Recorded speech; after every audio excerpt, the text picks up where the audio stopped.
Pink is the color of the day all over Major League Baseball as we celebrate Mother's Day. The D-backs have won their last 2 Mother's Day games, and a win today would complete their first sweep in Atlanta in 10 years. Arizona Diamondbacks baseball is brought to you by Sanderson Ford. And good morning from Turner Field. Welcome to the broadcast. Steve Berthume, Bob Brenly along the way, and a very happy Mother's Day to all the D-backs moms out there as we go for the sweep in Atlanta here, Bob, with Patrick Corbett on the mound. Yeah, looking for a big bounce-back outing from Patrick. Walked 5 guys his last time out, including walking in a run. I think the pink shoes are going to be the key today for Patrick. Looking for big things from the lefty today. And we've talked about needing wins from the top 3 in the rotation. We've seen Greinke win. We saw Shelby win last night. It's Patrick's turn today. Yeah, keep the line moving, so to speak. First pitch coming up from Turner Field right after this.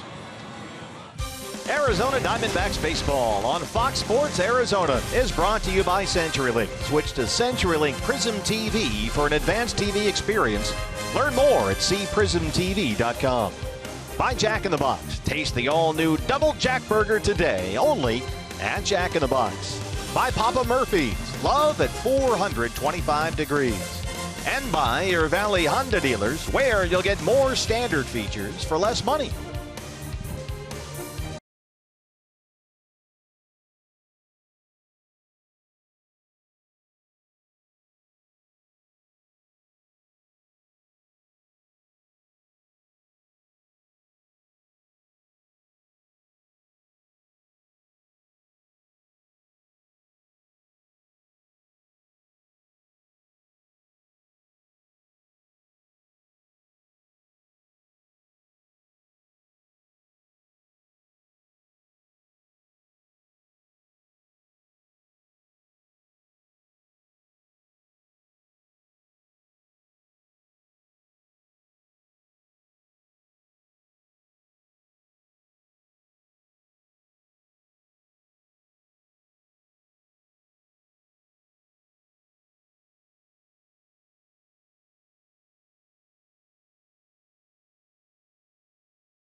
On Fox Sports Arizona is brought to you by Chaz Roberts, Air Conditioning and Plumbing. Choose Chaz.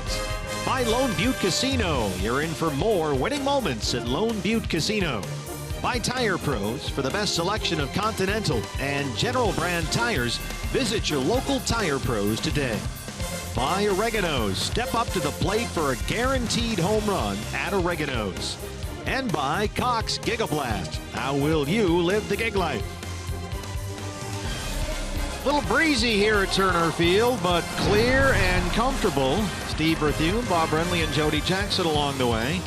Chip Hale's D-backs have already clinched their first series win in Atlanta since 2007. And Bob, today they go for the 3-game sweep. Yeah, what a turn of events after the miserable series down in Miami. The Diamondbacks came in here to Atlanta and have been putting a whooping on the Braves the last couple days. Here's how Chip's going to line them up for the series finale. Gene Segura at second base, Jake Lamb at third base, Paul Goldschmidt over at first, Ricky Weeks Jr. getting a start in the ball game today out in left, Brandon Drury in right field. It'll be Chris Herman behind the plate, Chris Owings in center, Patrick Corbin on the mound, and Nick Ahmed hitting ninth. Rob Drake has the plate calling the balls and strikes on this Mother's Day. We are underway with strike one.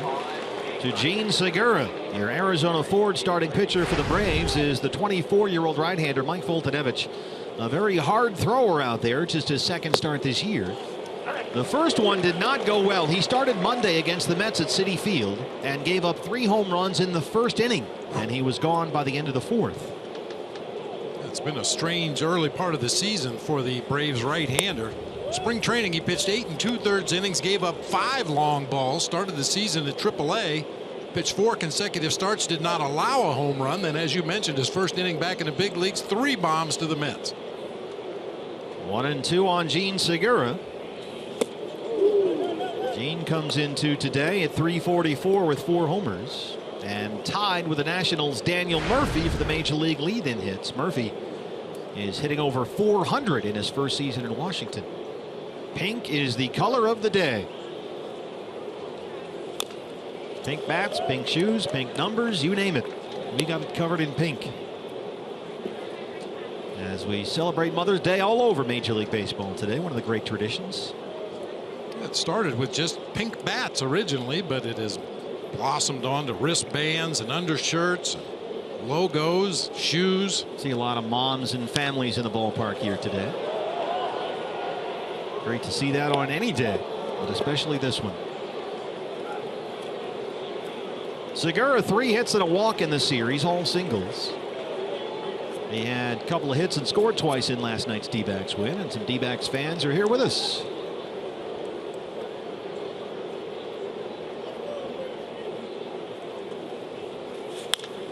Reaches out and lifts it along the right field line. Markakis in foul ground. ARI on defense for Atlanta, brought to you by Nationwide Vision Center. Little different look to the lineup for Freddie Gonzalez today. The veteran Jeff Francoeur out in left field. Former D-back Ender Inciarte out in center. Nick Markakis just made the catch in right field. It'll be Daniel Castro and Eric Ibar on the left side of the infield. Chase Darno and Freddie Freeman on the right side. Tyler Flowers doing the catching today for right-hander Mike Foltynewicz. And the Braves put the shift on for Jake Lamb, back in the 2-hole today.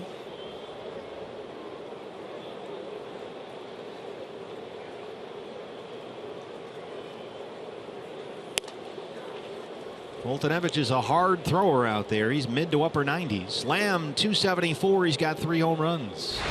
They put the shift on for Jake and leave Castro, the third baseman, near the third base bag. Ibar, the shortstop, right in front of second base umpire Corey Blazer.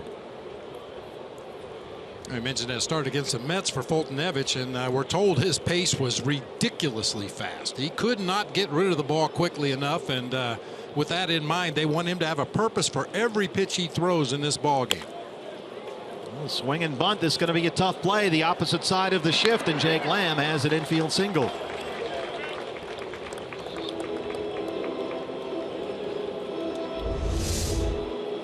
Take a boatload of those against this exaggerated shift. Just a little topper down that third baseline. Nice effort by Foltynewicz, but Lamb down that line with an infield hit. Brings up Paul Goldschmidt. Goldie at .229 with 6 home runs. Walked 3 times last night, leading the major leagues in bases on balls.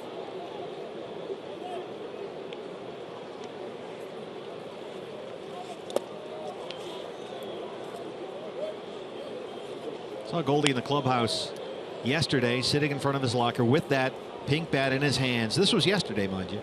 Just kind of doing his Goldie thing where he visualized. It was almost like he was getting a feel for the pink bat, preparing for today. That's going to reach the seats, and it's 1-1. Even though it's probably the same model he normally uses.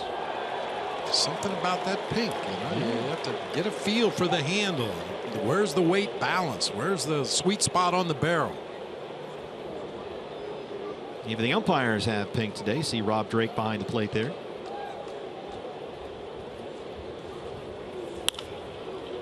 This is popped up first base side. Darno is over there with Freddie Freeman. And that's the second out.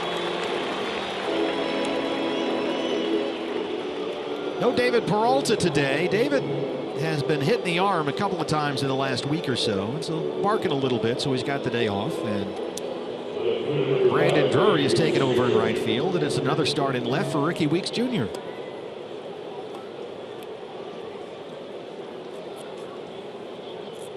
Now that is big time. That's right next level, yeah. Have your own mug on the pink wristbands.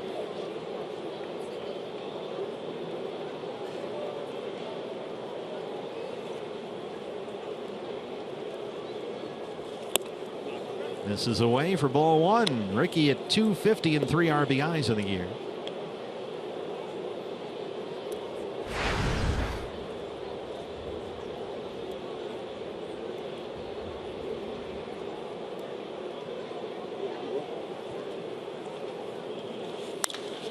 This is blasted to deep right center field. Ender Inciarte on the run. He's out there in center. He's got it just shy of the wall.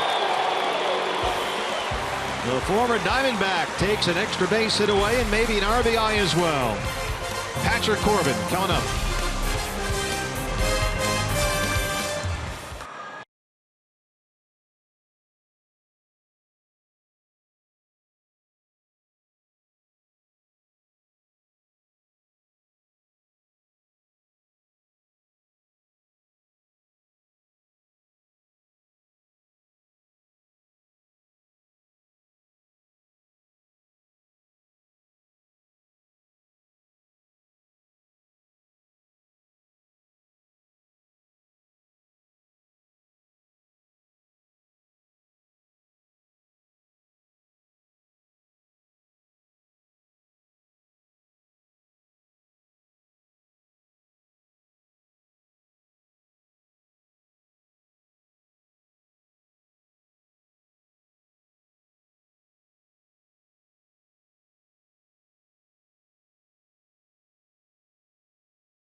Set for the home half of the first inning at Turner Field, and your Arizona Ford starting pitcher for the Diamondbacks is the left-hander Patrick Corbin. 1 win in 6 starts this year. The ERA, which has gone up after each of his previous 3 outings, is now just below 5. I was kind of joking about it in the open, but I do think that those pink shoes are going to be at least mildly distracting to the Braves hitters today. That's quite a look. It really is. And Patrick had what, for the most part, was an encouraging outing against the Marlins in Miami Tuesday.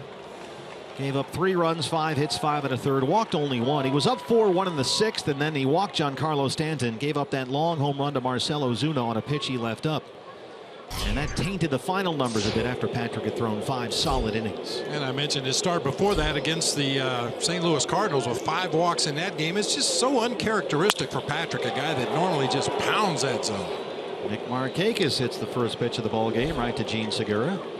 1 down. The lineup for Freddie Gonzalez and his Atlanta Braves, who come in 7-22 on the year and 1-14 here at home. Woo. Nick Markakis just let it off, hit the first pitch right to second base. Ender Inciarte will be out in center field. Freddie Freeman at first base. Tyler Flowers doing the catching today with Jeff Francoeur in left. Eric Ibar at short. Chase Darno at second. Daniel Castro playing third base today, and Mike Fultonevich, the right-hander, on the mound. Ender Inciarte, who made that nice running grab in right center field to win the top of the first, steps in. 182, just 4 games with the Braves this year. Ender returned from a minor league rehab assignment yesterday after missing a month with a left hamstring strain. He was 0 for 3 with a walk. Watch a bunt.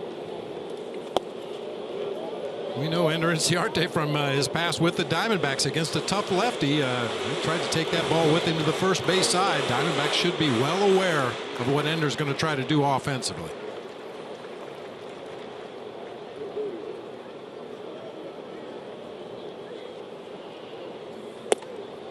Ender said he lived his entire life with the Diamondbacks and admitted it was difficult to be traded from Arizona. A .292 hitter in 2 seasons with the D-backs and a fan favorite for good reason. But he said as soon as he was sent here, he saw the other part of the coin and knew that it was also going to be a positive for him. He says he knows the Braves have got a plan for him, and hopefully he's going to stick with one team for what's left of his career.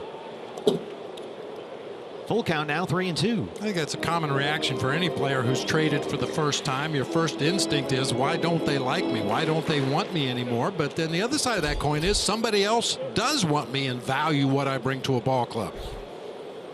Freddie Freeman on deck. Got him. First strikeout for Patrick. 2 up, 2 down.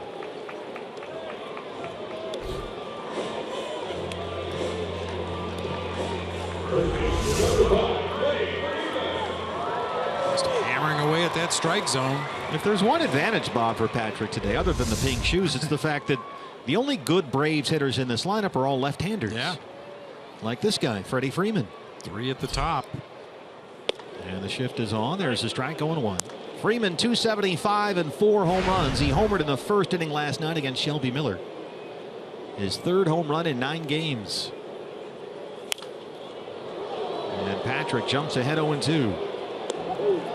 This was Freddie Freeman against his very good friend Shelby Miller. They grew close during Shelby's season in Atlanta, and Freddie said, I knew that if he got 2 strikes on me, he was going to blow me away with a fastball, and I was not going to let that happen.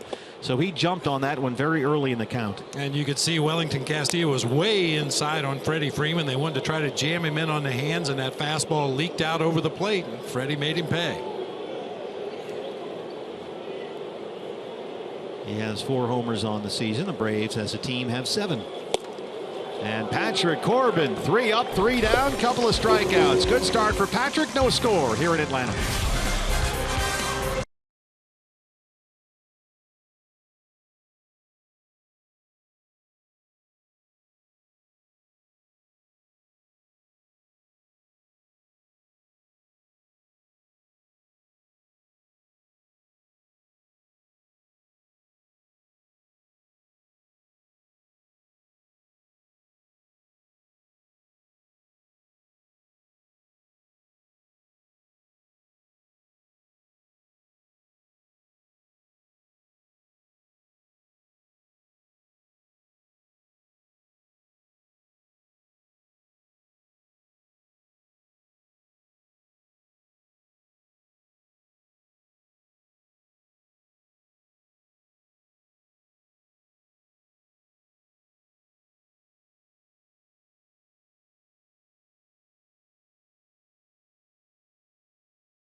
Turner Field in Atlanta, where the Diamondbacks are going for the 3-game sweep here on this Mother's Day. And it's time, Bob, for your Valley Honda dealer's key to the game. Well, the Braves have really obliged with some Southern hospitality in this series. Obviously a very undermanned Braves roster at this point, looking forward to moving into their new stadium next year and unfortunately taking their lumps this year.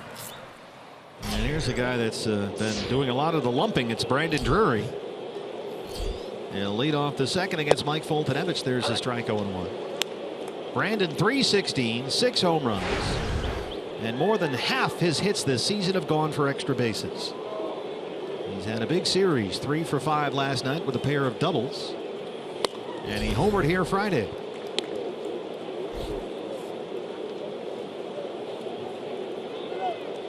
As Chip Hale said once again last night, Drury is just forcing their hand to put him in the lineup every night somewhere, and they would have to figure out tomorrow where that is. And well, today is tomorrow. It turned out to be right field. That has become a daily thing. Take your vitamin. Call your mom. Where do we put Brandon Drury? A day off for Peralta today. David Peralta with a little bit of a sore arm as we're going to get a look at Brandon Drury. Just absolutely mashing balls to left field in this series. That was the homer Friday. Then last night, 2 doubles, 3 for 5. Everything on the barrel. It's been fun to watch. But Foltynewicz gets him 96 miles an hour. This guy's a hard thrower. And that's his first strikeout. I think that's the first time we've seen a major league pitcher throw a fastball by Brandon Drury on the inside part of the plate. I think you're right. Well, here is, they're calling him Babe now around here. Chris Herman. A pair of singles in his start Tuesday night against the Marlins on this road trip. Lifts the first pitch to very short left field. Jeff Francoeur coming in. Back in Atlanta this year. He's got it 2 down. That'll bring up Chris Owings. Co has some family here, down from South Carolina. A native of Gilbert, South Carolina. D-backs first round pick out of high school there. 253 and 7 RBIs.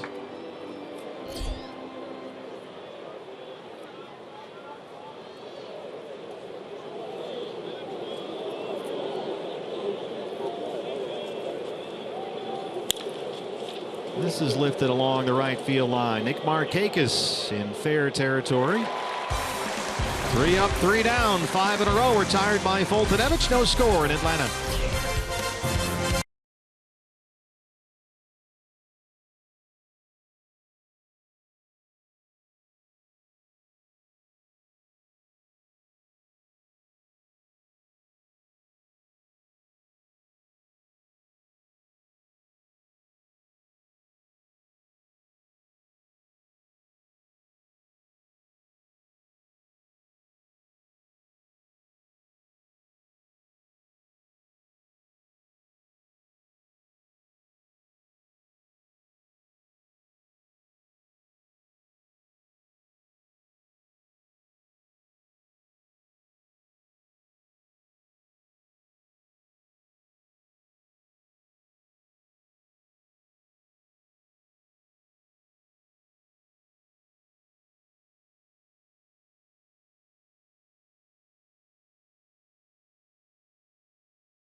Field, Patrick Corbin in for the bottom of the second here. Nice efficient first inning, 11 pitches, 2 strikeouts, getting Inciarte and Freeman. But it was interesting talking to Chip Hale earlier today. He tired out in Miami in the 5th inning, and so like any pitcher, the manager's always monitoring, but he used the word overestimated, and we may have overestimated the workload for Patrick in this, his first full season off Tommy John. Guys, we talked a lot about training wheels off, but that was the word that Chip Hale described it. They just don't know. He had 85 innings last year.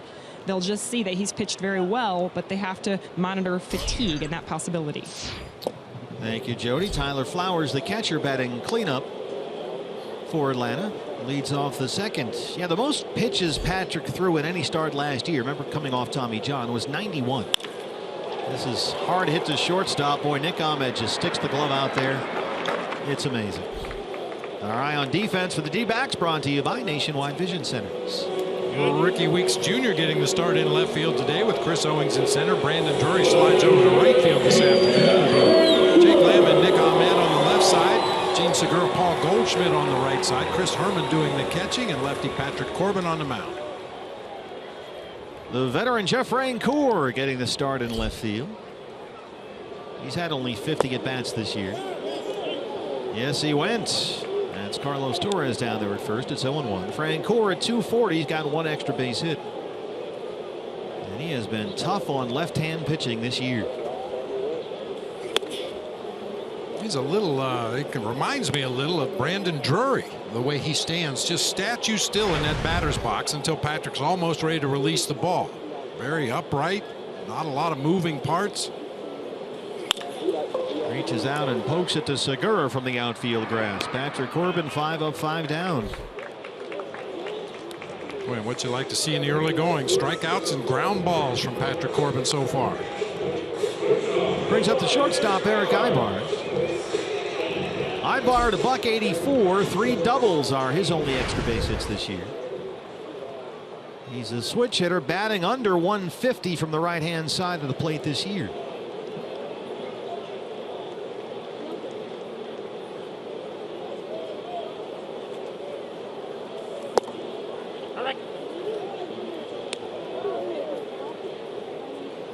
Patrick Corbin's got that vibe like this is one of those days where he's in attack mode.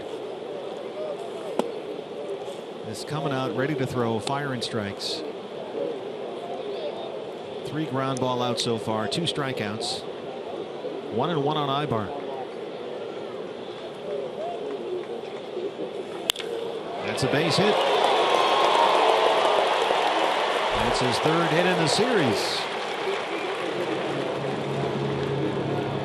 It was a base hit, but it's a ground ball once again through that left side. Struck well, finds that 5.5 hole. You could see that Jake Lamb was drawn in to protect against the bunt and just had no range on that ball hit to his left. So a 2-out single for Chase Darno, who's getting the start at 3rd base today. He's played just 3 games with the Braves this year and a pinch hit single last night. He is the older brother of Mets catcher Travis Darno.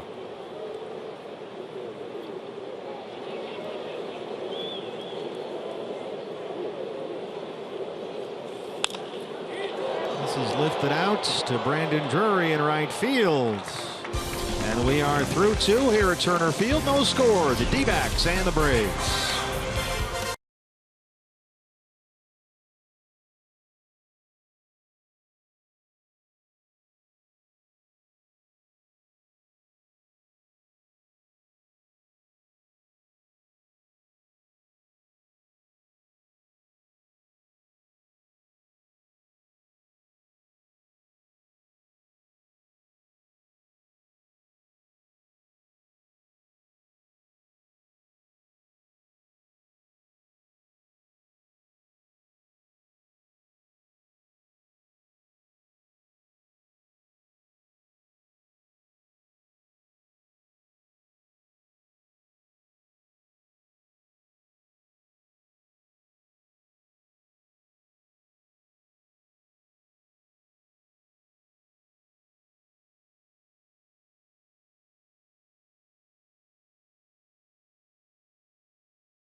quickly this afternoon. Hey, fans, a D-backs home run today means a free jumbo jack tomorrow at participating Jack-in-a-Box locations with the purchase of a large drink.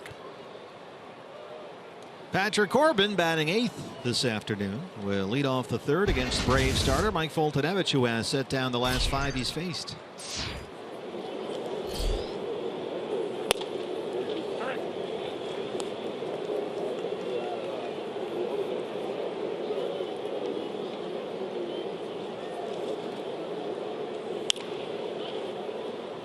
Oh, 0-2.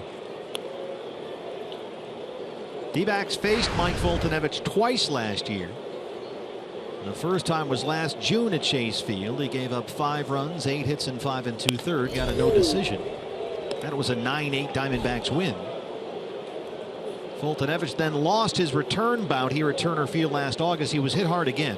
6 runs, 9 hits. He lasted only 4 2/3. And he rings up Corbin for his 2nd strikeout. So they saw this guy twice last year. Nick Ahmed now.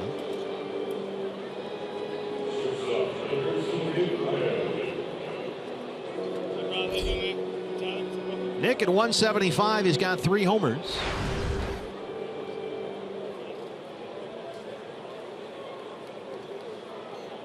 Mentioned it last night. I mean, 175 is 175. It's pretty tough to sugarcoat that, but Nick has hit some balls right on the button recently, right at defenders. Line drive to right field in the ball game last night.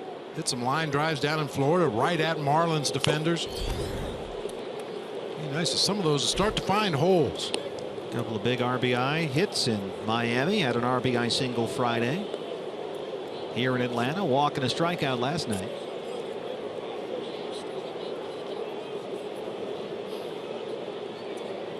And the interesting thing about Nick's skid here, he's not striking out a whole lot at all. He's made consistent contact, just not finding any holes. That's bounced to Castro at 3rd. High throw. Freeman gets the tag down. And that's 7 straight retired by Foltynewicz.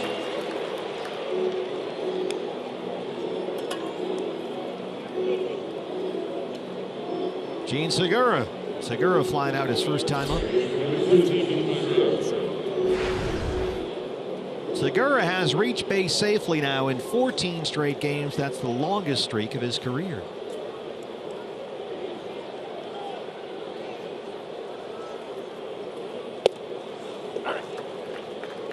Boy, at this pace, we might be looking at a 90-minute game.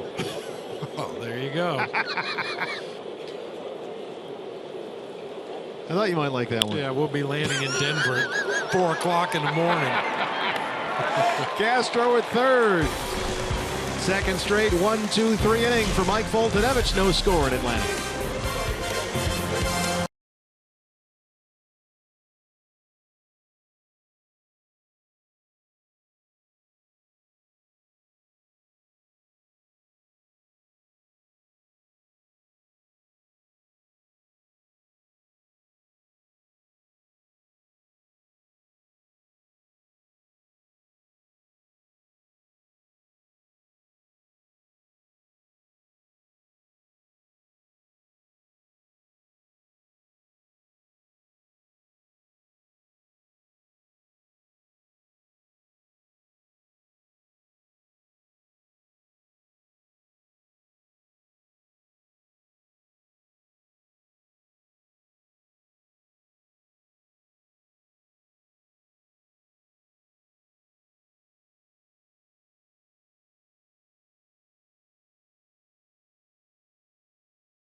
where the traffic never moves that fast.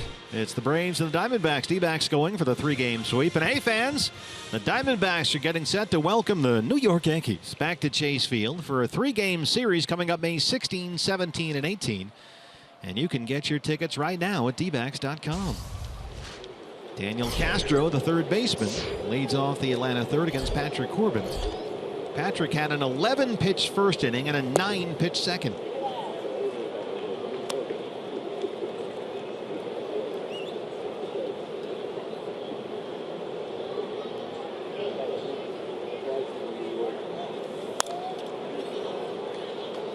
Castro just his 5th start this year at third base. He's played second, he's played third and short. Hitless in the series. He's had 203 on the year.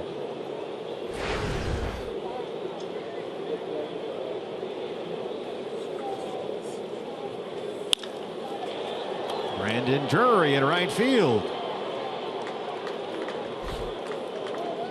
That'll bring up the pitcher, Mike Foltynewicz.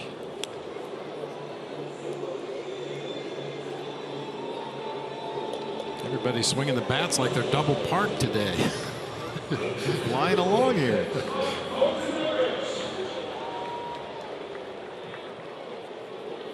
Mike Foltynewicz is out of Minooka, Illinois.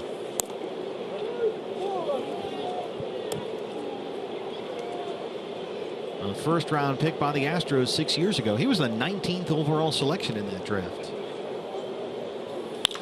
And he's got a base hit. Second hit against Patrick Corbin, both singles.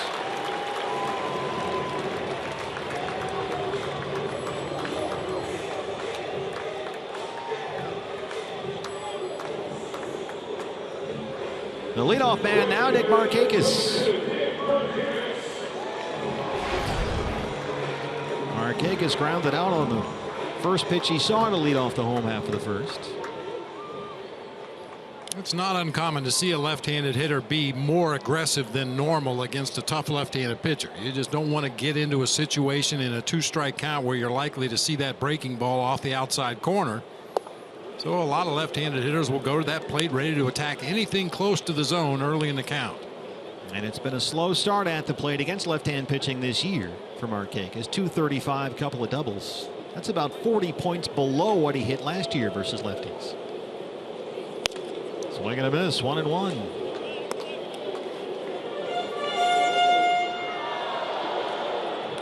Markakis, a couple of singles Friday night in the opener. He was 0 for 4 last night.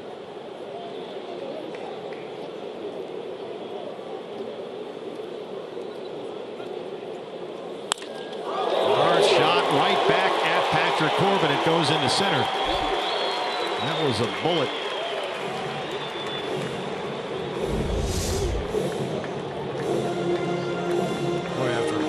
Of a pitch on the outside corner on the swing before, he stayed right on that one, sent it right back where it came from. Heads up, Patrick.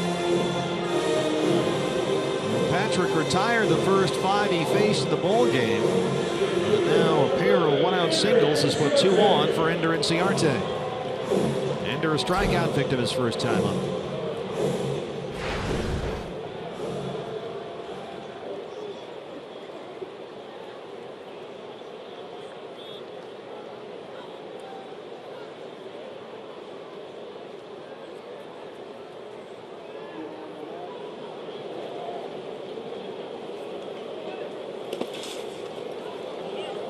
Stop by Chris Herman right there.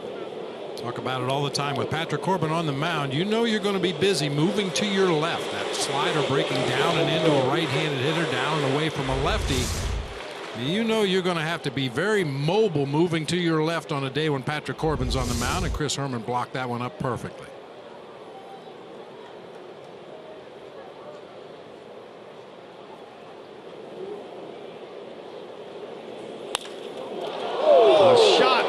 Jake Lamb. They can't quite double off Foltynewicz, who gets back just in time. And they retire Inciarte for the second out in the third. Well, that ball got down there to Jake Lamb in a hurry. A line drive. He initially looked at first base before trying to throw on to second to get the pitcher Foltynewicz just a little bit too late.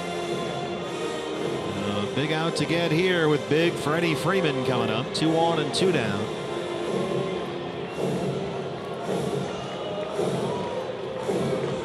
Freeman struck out to end the first.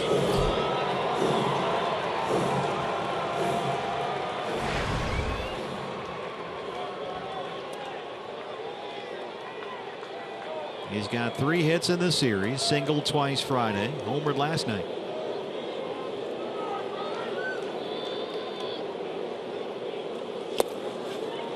Freddie Freeman has hit left-hand pitching this year. He's just under 300 against lefties, including 2 of his team-high 4 homers, which is a big improvement over last year. He hit under 220 against left-handers with only 1 home run.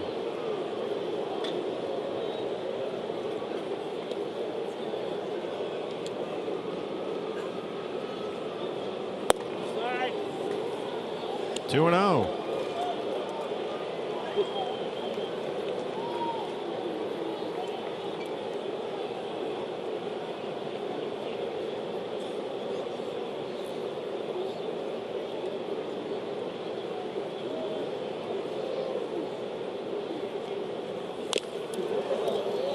Got a piece of Chris Herman back there.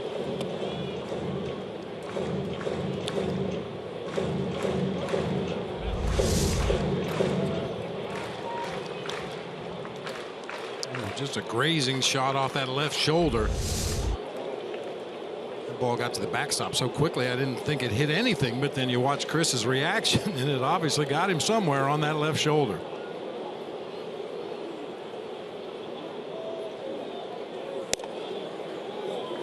Patrick behind 3-1. The catcher Tyler Flowers on deck. He would be next.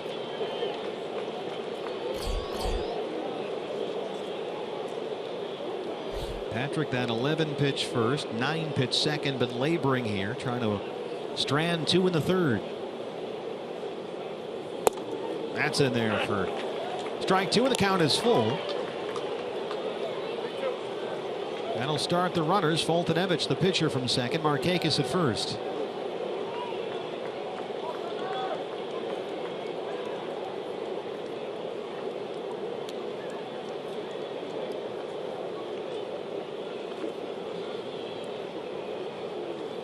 Runners go. That's ball 4. The bases are loaded. First walk issue today by Patrick Corbin brings up Tyler Flowers.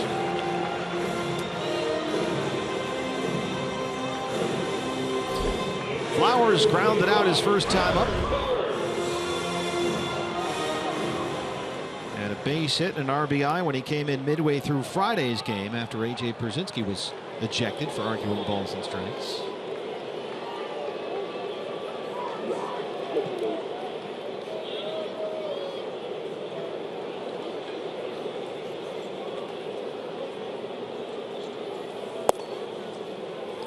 Falling behind in the count again, 1-0. Foltynewicz, the pitcher, is the runner at third. Yeah, you can understand Patrick pitching very carefully to Freddie Freeman, really the biggest threat without a doubt in this Braves lineup. And now you got to get right back in that strike zone against Tyler Flowers.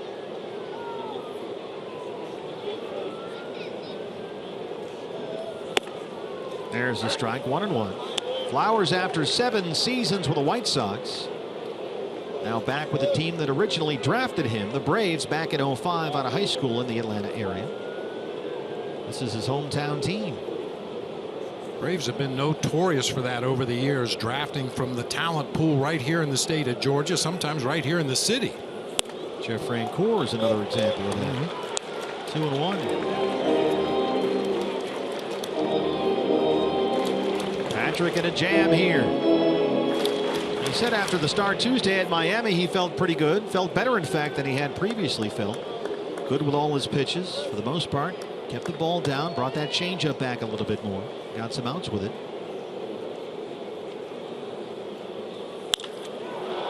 There's a fly ball to right field. Brandon Drury, Segura on the run. It'll be Drury, and they almost collide out there. It flirted with no man's land, but Patrick Corbin walks the high wire, leaves him loaded. We'll go to the 4th at Turner Field.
I mean, everything. She was always around. I mean, the one thing we always had was family dinner. So I think about, me and my 2 younger brothers, my mom and dad, sitting around having dinner, whatever it was, spaghetti or hamburgers and hot dogs, whatever, something that we like to eat. We all like to eat. So I definitely have a lot of memories of just having that family time. Something we like to eat every day, but it's Mother's Day, so it seems appropriate. When the D-backs win, you win at Papa John's. The day after every Diamondbacks win, you get 50% off your regular menu price online order at Papa John's. Enter promo code DBACKS50 at papajohns.com. And once again, because of the win last night, get on your computer, www.click. Order up a Papa John's. Watch the Diamondbacks. What mother wouldn't love that? Keep this pizza streak going.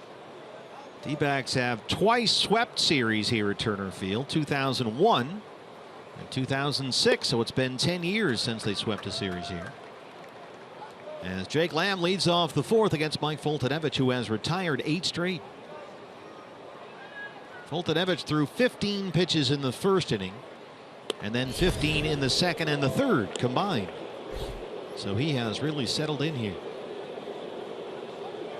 In fact, the only hit he's given up was by Jake Lamb back in the 1st.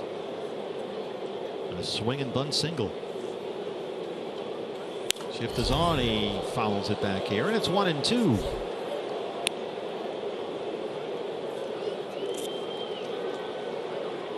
We saw Bud Norris pitch in relief here in this series. Norris was originally in the Braves starting rotation coming out of spring training, but his ERA was almost 9 in his first 5 starts, and he was moved into the bullpen, transitioned, as they say in the game notes. And that's when they brought Foltynewicz up from AAA Gwinnett to work as the 5th starter, and he had pitched very well in the minor leagues in April. 4 starts, a 2.05 ERA, so they got him up here. But as we mentioned earlier, his Brave season debut was a disaster. He strikes out Lamb with a 97-mile-an-hour fastball. His first and only start this year against the Mets last week. David Wright, Yoenis Cespedes, Lucas Duda all homered off Foltynewicz in the 1st inning. 3 home runs in a span of 16 pitches to start his season. And now he's back for his 2nd start here today, and he looks a whole lot better.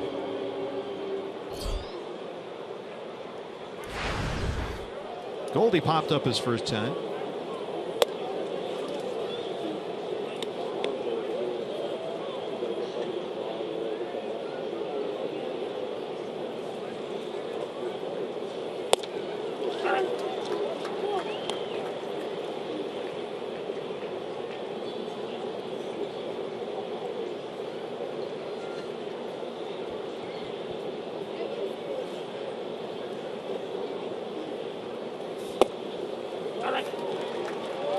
One and two. Not being very aggressive early in the count here. That's something they've been on Goldie about, says Chip Hale. He's always, it seems, hitting with 2 strikes, and here we are again. 2-2. Goldie's batting average for the season has dropped more than 30 points in the last dozen games. He's not getting a lot to hit up there. Called strike 3. Rob Drake rings him up. 4 strikeouts for Foltynewicz, who has now set down 10 in a row.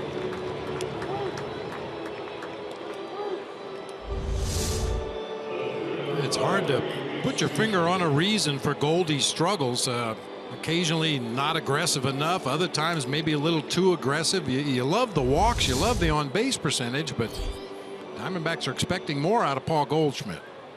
In his last 12 games, Goldie has had 1 extra base hit and 1 RBI. Ricky Weeks Jr. flying out his first time up.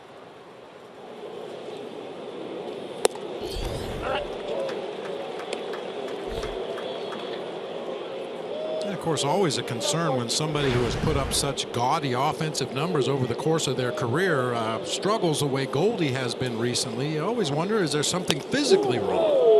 We know he'll never say a word. He stays out of the training room.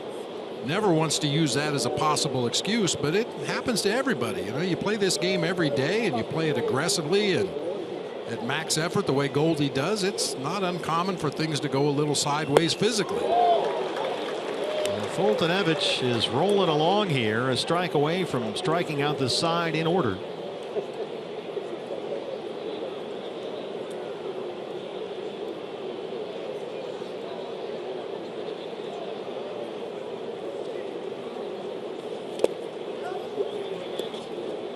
He did not go, says Carlos Torres at first, and it's 2-2. If the fans out there believe in the baseball gods and believe that players are rewarded for hard work under any circumstance, Ricky Weeks should have a big day today. Every day I was down in the Diamondbacks clubhouse, Ricky would come down the tunnel from the batting cage dripping with sweat. Well, Fulton strikes out the side. He has set down 11 straight. No score in Atlanta.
Score. And it's time for greater coverage of baseball, brought to you by T-Mobile. A look around the National League West. Dodgers losing at the Rogers Center in Toronto right now, 1-0. Later today, the Rockies at the Giants, Eddie Butler and the Shark, Jeff Samardzija. And the Mets are at Petco Park, San Diego, Matt Harvey. The Dark Knight takes on Andrew Kashner. Jeff Francoeur leads off the Atlanta fourth against Patrick Corbin, who left the bases loaded in the third to keep the game scoreless. And Patrick, the way Mike Fultonevich is pitching here so far, is really going to have to be at the top of his game. As Fultonevich is mowing him down, 5 strikeouts. He's retired 11 straight Diamondbacks.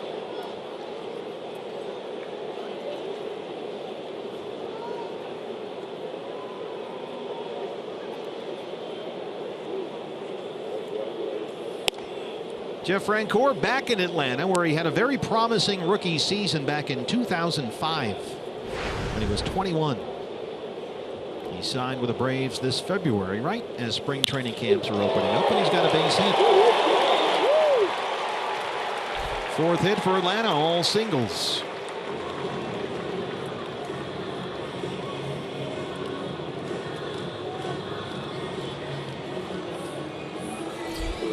Eric Ibar had a base hit back in the second.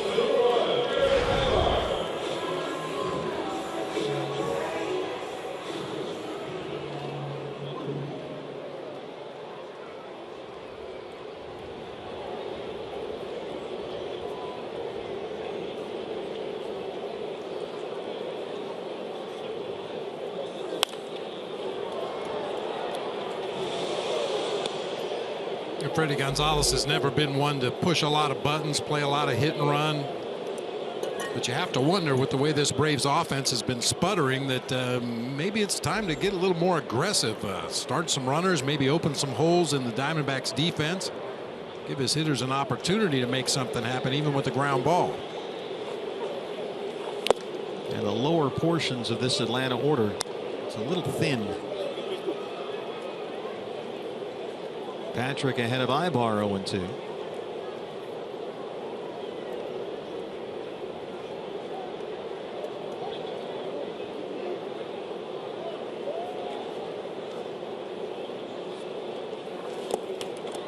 Swing and a miss. That's the 3rd strikeout for Patrick. slider, back foot slider in the dirt. He gets a lot of downward movement. When he keeps that arm angle up high, stays on top of that ball, that slider goes almost straight down.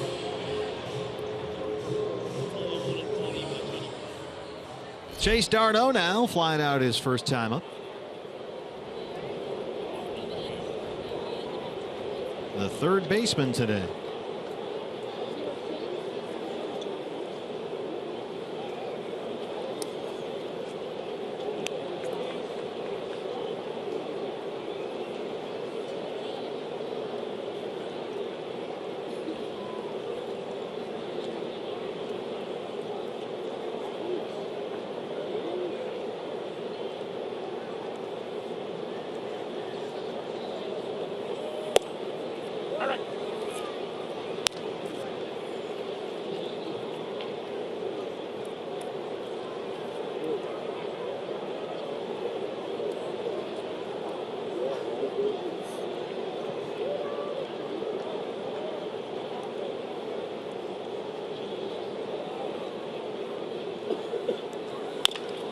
A bouncer over the mound. Ahmed will turn two. He's just doing everything by himself now. I think he's bored just making the routine spectacular plays. So we are scoreless through 4, and we'll stay right here on this Mother's Day for the special Mother's Day report for Jody Jackson. Jody, what do you have for us? All right, here we go. We're going to talk to Chris Owings' mom, Sherry. And Sherry, thank you so much for talking with me on this Mother's Day. Happy Mother's Day to you. And it's rare, I know, sometimes to be with your son on Mother's Day when you're involved in baseball, right? That's right. It's been a long time since we've been together, so it's really exciting. We have a great weekend. Coming over from South Carolina, how far is that? It's about a 3-hour drive. And with Chris, when did you know he was going to be a major leaguer? I mean, obviously your son Kyle was with the D-backs organization for a bit. Connor is in college right now. When did you know about Chris? Christopher was always one of those kids that was all over the diamond, and he knew what to do with the ball when he got it. And everybody always said, he's special, he's special. But John and I were like, yeah, he's pretty good, but, you know. And then when he got to play travel ball in high school, it was like, okay, maybe he is something special. So, and he's worked really hard, and we've just been really proud of him. You're truly a baseball mom with those boys involved in it. You know, with him playing center now, when's the last time you saw Chris live in a game playing center? You know, everybody asks us that, and I really believe it's way back in travel ball. Christopher always played up with Kyle, our older son, and sometimes they used to call him Wee Man because he was the smallest guy out there. And the coach, my husband, sometimes would put him wherever they needed him. So, but he was really quick then too, so it's been a good fit. And you know, Christopher just happy to be in the starting lineup. He's done a great job. They've raved about the way he's been able to play center field. Sherry, we thank you for the time. Enjoy your Mother's Day. I know you have your sister Diana here and your mom Wilma. Have a great day. Thank you. Appreciate it. Sherry Owings joining us here, guys, as Mother's Day. The celebration continues here in Atlanta. Thank you, Jody. Great to see the Owings family here from Gilbert, South Carolina with us. And we are set for the 5th inning. Brandon Drury, who struck out his first time up against Mike Foltynewicz, will lead it off. Foltynewicz, 5 strikeouts. He's given up just 1 hit. That was a Jake Lamb swing and bunt single back in the first. He has retired 11 straight D-backs.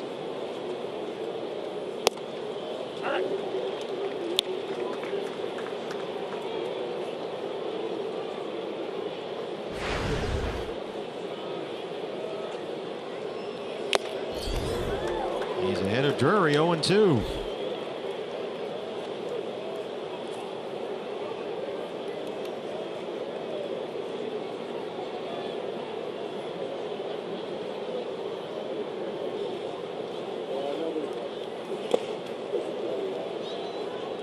Mentioned Mike Foltynewicz was a first-round pick by the Astros 6 years ago. Braves picked him up before last year in a trade for Evan Gattis. And he was hit pretty hard at times last year. Went 4-6 with a 5.71 ERA. His season was cut short last year by a very scary situation.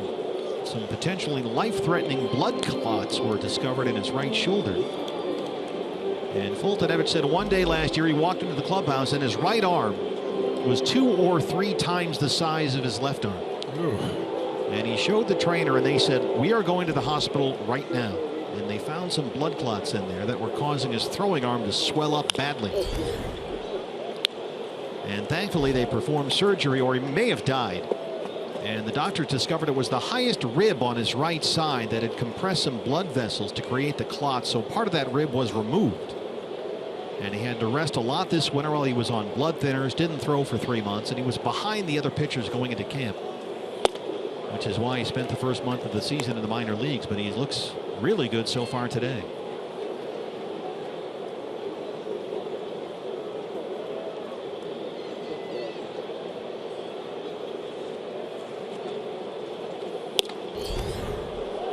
Good at bat here by Brandon Drury, who has worked the count full 3-2.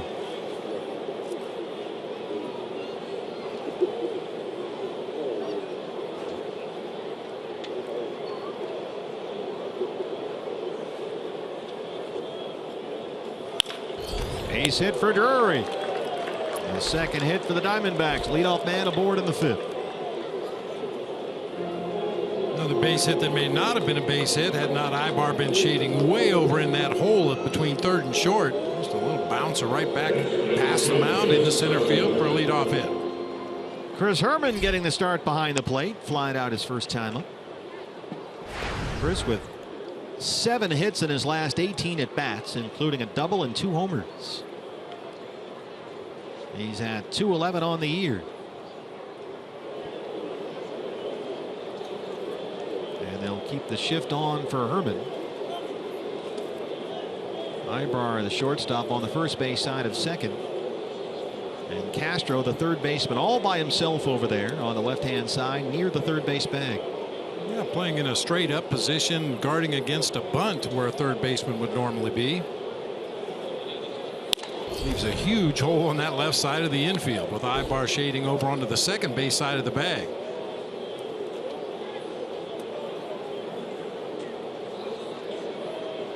And now they move him off the line a little bit over there at third base. 2 balls and no strikes on Chris Herman.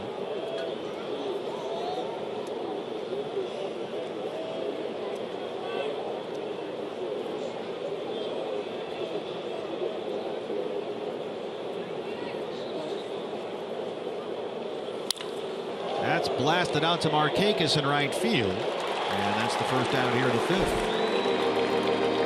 Time for the Coors Light Cold Hard Facts. Speaking of Chris Owings, his family here from Gilbert, South Carolina. We mentioned this yesterday, Bob. Chris Owings, his walk rate. Look at the walk rate. He's now walking once just about every 10 at bats. That's twice as much as he has before. He's become much more selective up there. He's chasing far fewer pitches outside the strike zone. You wonder how much of that had to do with that shoulder that never was fully healthy last season. You know, occasionally if you've got a physical issue, it can create havoc with your swing. You feel like you have to start early. You don't want to get fooled. You don't want to check swing. Whatever it is that causes that pain, you try to avoid that, and subsequently maybe you chase some bad pitches, get yourself out a little bit too often.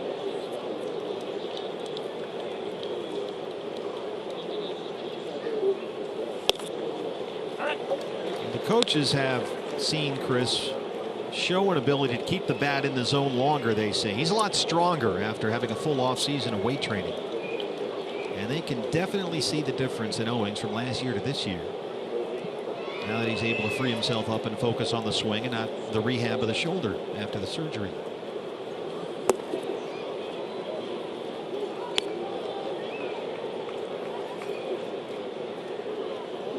Chris Owings is always going to be a very aggressive hitter. There's no question about that. But you don't mind him being aggressive if he's swinging at pitches that he can handle. He said last season was a constant battle with his swing mechanics after that shoulder operation. And he was told over and over that it was going to take a full calendar year to recover your strength. But as he said, you don't really process that. And frankly, when you're fighting your shoulder and your swing in May or June, that information really doesn't help you a whole lot. I got to figure this out now. But now he says it's nice to just get up to the plate and be a baseball player. Nice to just think about the game and not worry about how his shoulder feels that day.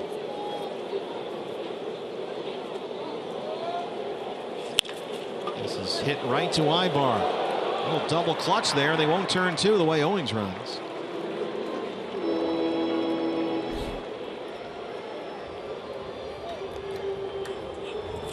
Those are the little things you kind of have to suffer through if you're Freddie Gonzalez. A very easy double play ball right there, even with Chris Owings' speed, but mishandled it short, mishandled it second, and Owings on at first base with 2 outs in the inning. And you clear the pitcher spot. Patrick Corbin struck out his first time up. Freddie's even got the pink sunglasses going today.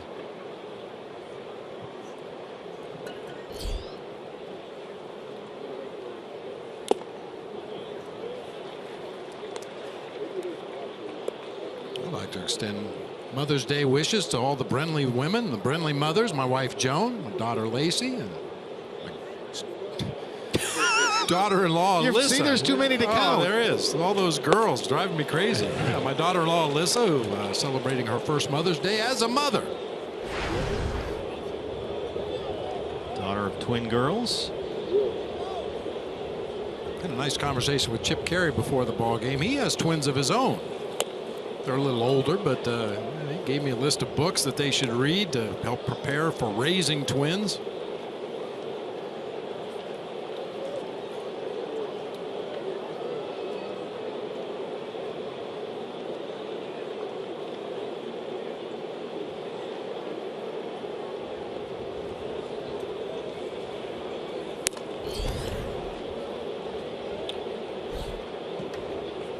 I imagine there's a lot involved. Yeah. I think they're going to be counting on you to chip in here. Oh, I will. All right. What I can do. There's only so many things I can do. Teach them how to bait a hook. That's right. Have you done that yet? Play a few chords on the guitar.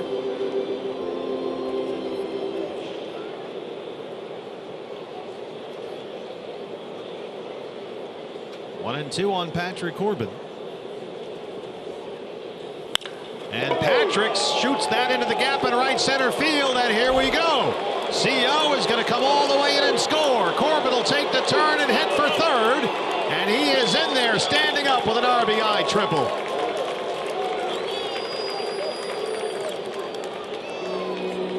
How about that? There's a Mother's Day present going back to upstate New York.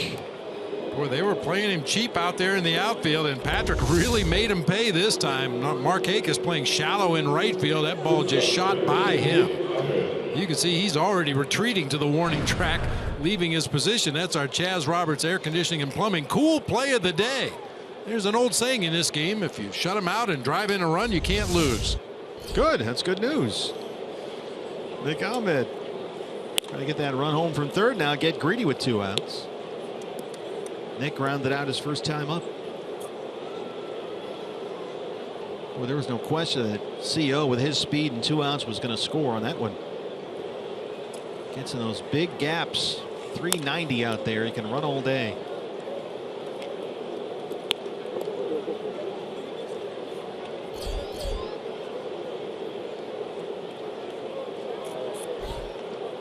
That ball was really well struck too. That was a legit extra base hit. Solid contact. Yeah, we talked about the deep gaps in this ballpark. If you can split those outfielders, you can run all day. 1 and 2 on Ahmed. I was keeping a close eye on Patrick too. Most of the time the pitchers hit that ball in the gap and they're content to pull into second base. That's enough. Boy, Patrick was long striding around the bag at second. Went into the NBA fast break mode. Yeah, easily into third base, standing up.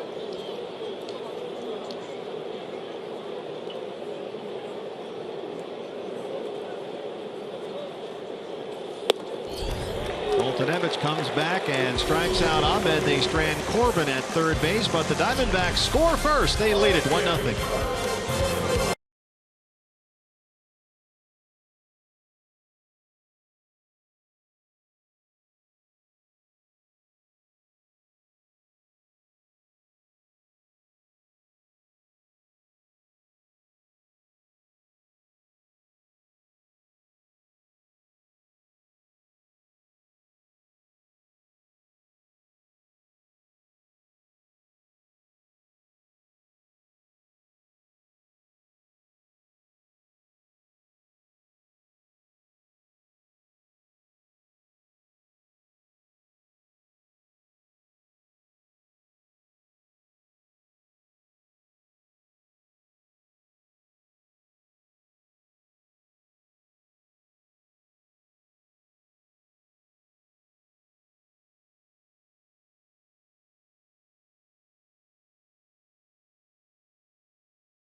Diamondbacks going for the 3-game sweep. They lead the Braves 1-0. And we set the Wayback Machine to the year 2001. You remember that?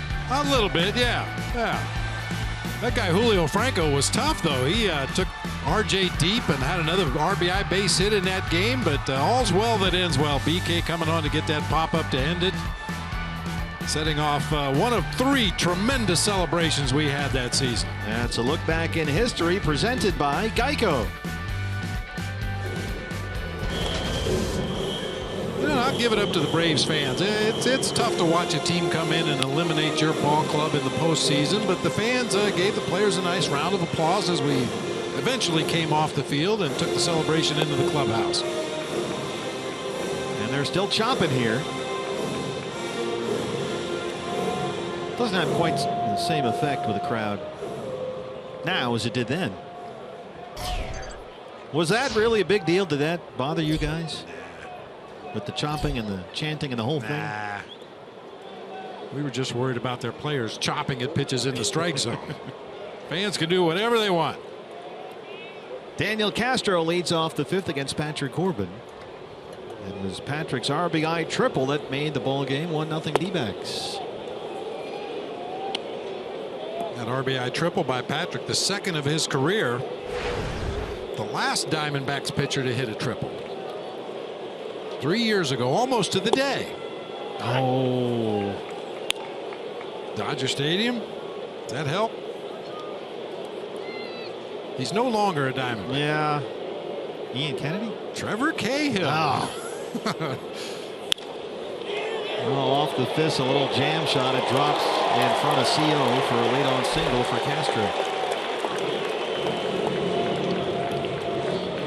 I couldn't process it then, and I still can't. Yeah, that's hard to believe. Trevor tripling. I'd have to see that to believe it. And I saw it, and I still don't believe it. I still, I saw the Bartolo Colon home run, and nobody believes that. Oh, boy. There's Fultonevich. Well, even though Fultonevich had a base hit back in the 3rd inning, chances are he's up there to move that runner along with a sac bunt. With that in mind, Jake Lamb already drawn in at 3rd. That one rolls foul.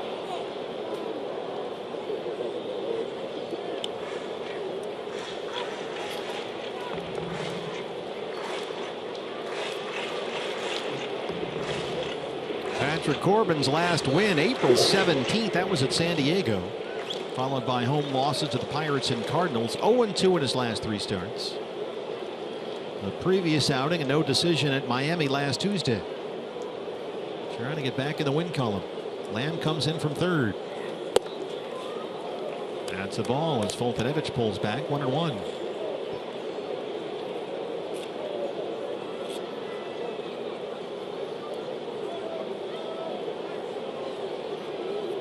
Now that's been a theme throughout the first month of the season. The top 3 in the Diamondback rotation. Well, Greinke got his win Friday. Shelby Miller last night. It's Patrick's turn today. 2-1.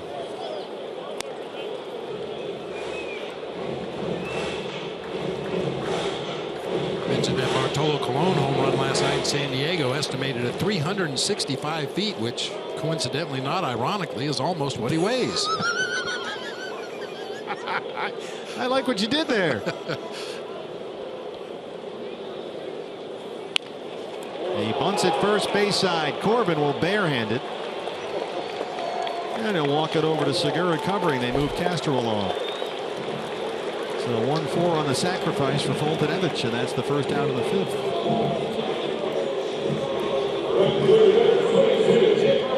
Nick Markakis singled his last time up.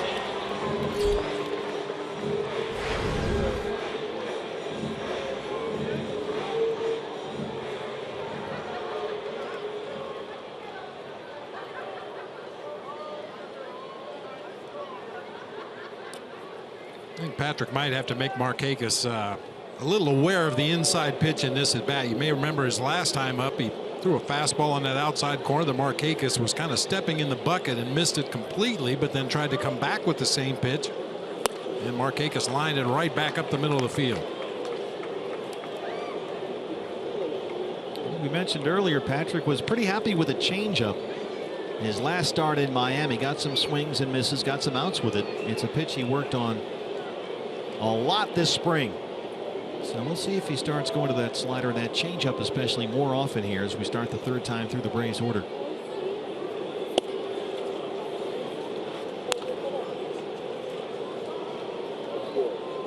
The pitch count is really low, which is a good sign, but this is right about the point in the ball game, 5th, 6th inning, where Chip Hale has told us that the coaches have noticed a little velocity drop, the stuff not quite as sharp or crisp. And they will keep a close eye on him, as Jody told us early in the ball game. There's the strike.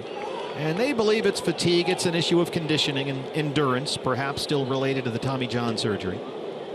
Because as Chip said, they were so careful with Patrick last year. They really limited his pitch count coming off the surgery. They limited his innings, which is what you should do to keep him healthy, and that the fatigue is just part of that process.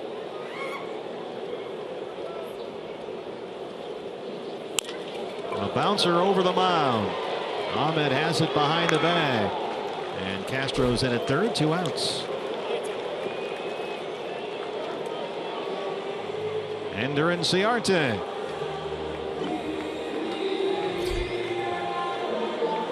I guess, Bob, the only way to build up that type of endurance to go 7, 8 innings is to do it, right? And Patrick did not get that opportunity last year. Coming off the surgery. Pretty much. You just have to get out there and go through it, take your lumps maybe occasionally early in the season until you can build up that arm strength and endurance to pitch deeper into the ball games. I mean, you can't simulate it. You can run all day on the warning track. You can throw side sessions and throw as many pitches as you want, but until you're out there competing with the adrenaline pumping and guys in a different colored uniform standing in that batter's box, you just have to go through it. And we've seen a couple times this year when Chip has pulled the plug on Patrick and he wasn't real happy about it. And I took that as a good sign that he felt like he still had more gas left in the tank. Well, the pitch count is in very good shape here. 61 pitches, 40 strikes as he misses there to Ender, and it's 1-1. And again, the most pitches Patrick threw at any start last year was 91. And this year he's gone over that 91 pitch mark in each of his last 4 starts. So that depth into the ball game really is uncharted territory for the post Tommy John Patrick Corbin. Nice one there, tied up in Ciarte, and it's 1-2. And endurance longer to a ball game just has to be built up. This guy, as Chip Hale has told us, is an athlete. We know that, and he is getting stronger every time out there.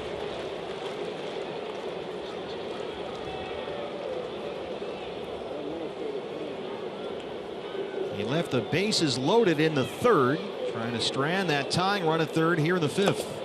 And Ender chases that one in the dirt, and Patrick Corbin strands the base runner. That's his 4th strikeout. We are through 5, and it's 1-0 Diamondbacks.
He put a 0 on the board for the Braves. Hey fans, anytime the D-backs score 5 runs or more, Taco Bell is giving away 3 free tacos with the purchase of a large drink between 4 and 6 the following day at participating locations. We head to the 6th here at Turner Field in Atlanta, where Patrick Corbin's RBI triple has made it 1-0 Diamondbacks. Gene Segura leads it off against Mike Foltynewicz. D-backs have been out hit 5-3, but they lead it 1-0. And Foltynewicz has 6 strikeouts.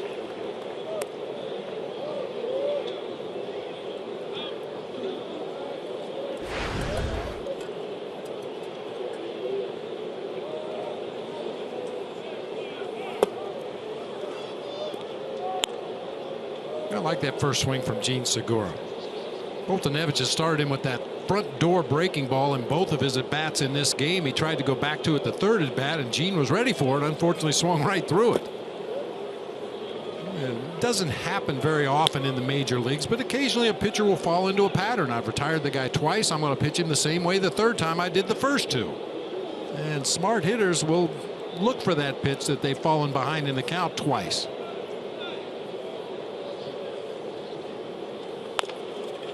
Over Foltynewicz's glove. Here comes d'Arnaud from second. High throw, but Freeman gets his foot down, and they retire Segura. Boy, Freddie Freeman is a big target for any infielder throwing over to first. Yeah, when Mark Grace played first base for the Cubs and for the Diamondbacks, he used to tell his infielders low rather than high. Gracie didn't exactly have springs over there at first base, but he could pick everything out of the dirt. For Freddie Freeman, you can't throw it over his head. It's almost impossible. Jake Lamb has singled and struck out. Mark Grace might have saved Sean Dunston 200 errors over the course of his career. Sean Dunston had one of the greatest throwing arms of any infielder I ever saw, but occasionally he'd bounce him in the dirt over there to first base, and Mark Grace was always there to pick it. Gracie was pretty good. This just in. Shift is on for Lamb. 1-1. He was the Nick Ahmed of first baseman back in the day.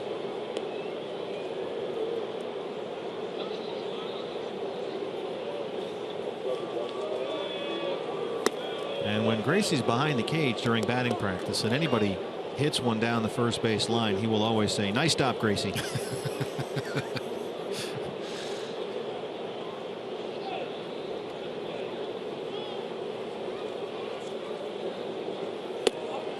That banter around the cage can get a little rough sometimes. Oh yeah. If you happen to hit a ground ball to short, somebody will say 6, 4, 3.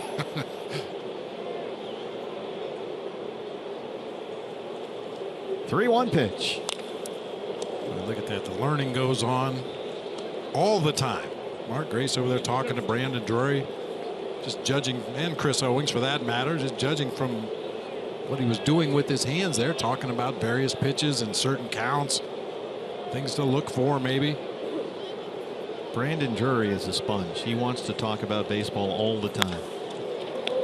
There's a fly ball to center for Inciarte. It's up in that wind a bit, which is blowing across the outfield left to right. But he's got it for the second out. That brings up Paul Goldschmidt.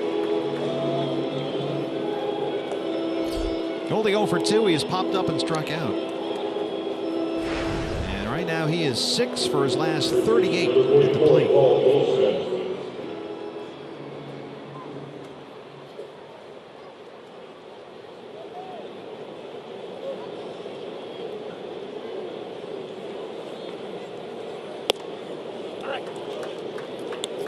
Do you still see the Goldie that seems caught in between, sometimes aggressive, sometimes not aggressive enough? For me, I just don't see enough aggressiveness, period. Now, we know he's got a great eye for the strike zone, and we know that he can hit well with 2 strikes in the count, but it just seems like he's taken a lot of very hittable pitches early in sequences. And again, he's behind in the count, a ball and 2 strikes. Now, see, when Paul Goldschmidt is right, for me, that's a pitch that he would drive out of here to right field. Yeah. Breaking ball, belt high, up and out over the plate. We've seen him drive that ball into the pool at Chase Field a bunch of times. Didn't even think about swinging at that one. Foltynewicz comes inside at 95 and misses, so it's 2 balls and 2 strikes.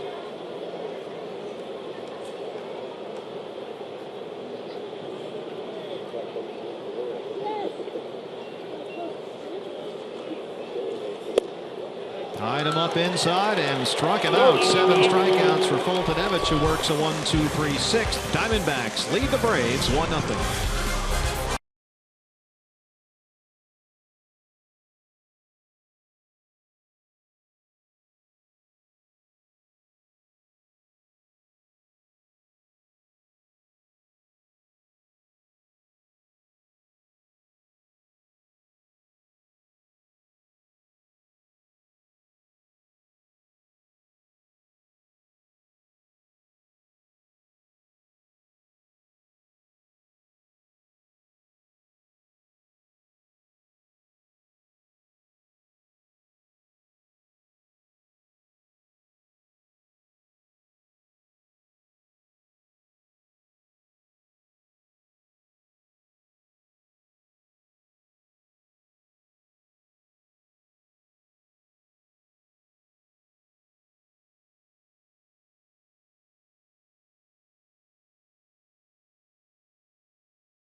The Braves 1-0. And fans, right after our ball game today, it's the first cup of coffee show of the year with David Peralta, who tells us his amazing story from Venezuela to the Cardinals, back home to becoming a hitter, independent ball in the Diamondbacks. He tells his whole story in his own words. And we'll talk about the Freight Train nickname. It's a brand new season of Cup of Coffee presented by CenturyLink. That is right after our ball game, and then again at 10 o'clock only on Fox Sports Arizona. Freddie Freeman leads off the home half of the 6th against Patrick Corbin. Freeman has struck out and walked 0 for 1.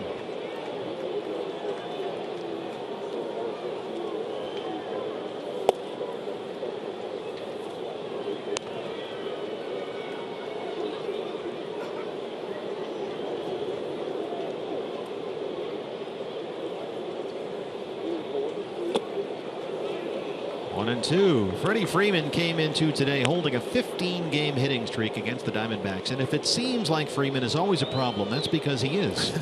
He's a .402 hitter versus the D-backs. 10 homers, 33 RBIs in 29 games. This guy has killed the Diamondbacks.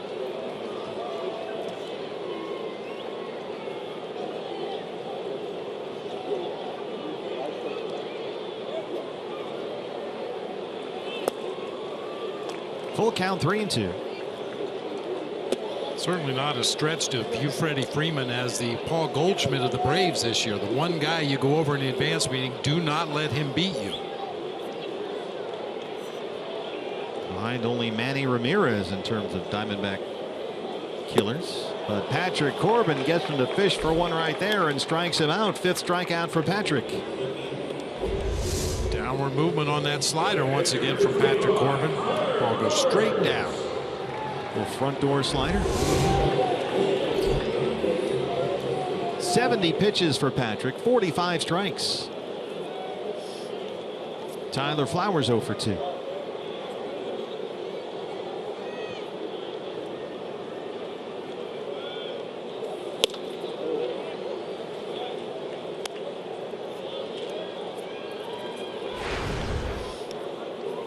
This is the way things have gone for the Braves here in this ballpark this year. 1-14 here at home at Turner Field this year. And not since the 1913 Yankees. And prior to that, the 1883 Phillies, as a team, had this bad a start at home.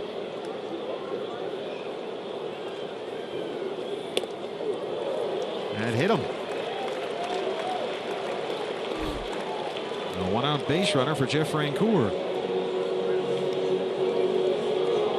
Patrick has 5 strikeouts. He has walked 1. Now he's hit a batter. He's given up 5 hits, all singles. Here's Francoeur, who had a base hit. He's 1 for 2. I'm talking to Joe Simpson, their fine TV analyst here in Atlanta, before the ball game today. He said, just to put it into perspective, Chris Sale has 7 wins.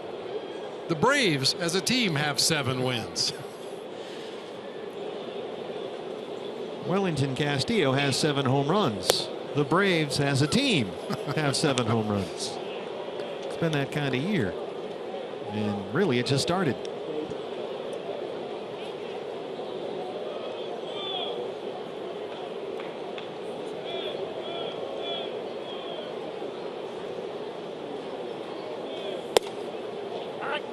Francoeur again tough on lefties. He's hitting .370 against left-hand pitching this year.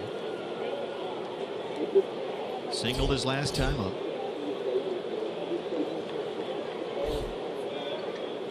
At least team president John Shearholz has been able to keep it into perspective and have a sense of humor about it. I ran into him in the hall earlier and said, how's it going? He said, oh, just great.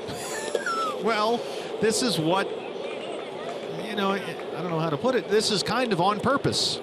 This is part of the plan, right? Yeah, that's what he said. We have a plan. We have a plan. So, I mean, you don't want to use the T word, which rhymes with bank, but they're stockpiling prospects. They're trading away regulars. They got some placeholders here until the young guys are ready, and they're building a new ballpark. you know, and occasionally you overestimate the talents of your own guys. It happened to the Diamondbacks in '04. I was told that a lot of the guys we had coming up for the minor leagues were major league ready. This guy's going to step right in and provide the power that we've lost, and this guy's going to step in and eat up the innings that we've lost. And '04, huh? Yeah, it just didn't quite work out. I was going to say that wasn't the year. You know, and some of those guys went on to have good careers and become solid major league players, but they just weren't ready at that particular time. Francoeur quite literally throws his bat at that one and almost hit Corbin. As the Mother's Day pink bat came flying back to the pitcher's mound.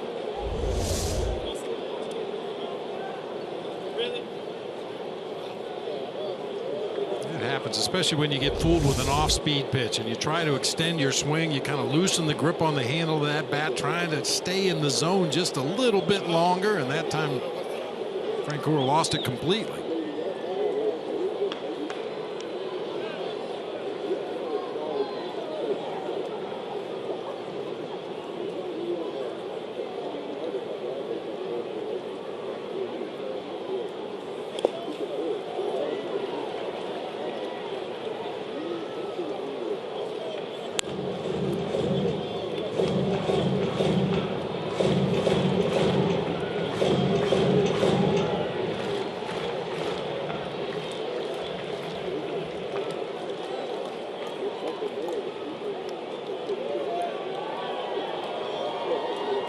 Two and two.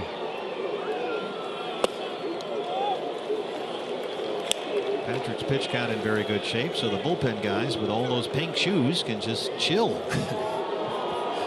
They are chilling out there in the left field corner. Full count, 3-2. 80 pitches, 50 strikes. Here it is. To right field, Brandon Drury runs it down, sticks the glove out there just in time, and they retire Francoeur. That was just like the one that went off his glove the other night. Yeah, had a little more carry than he was anticipating. Francoeur got a lot of backspin on that ball, and Brandon Drury needed every bit of that long outfielder's glove to make that catch. Eric Ibar has singled and struck out, 1 for 2.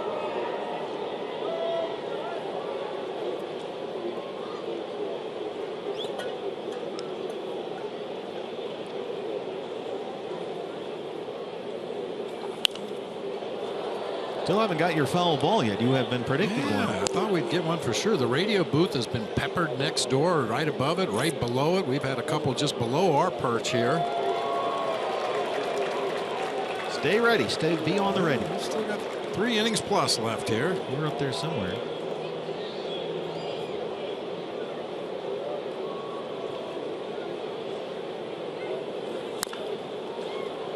Oh, and 2 on Ibar.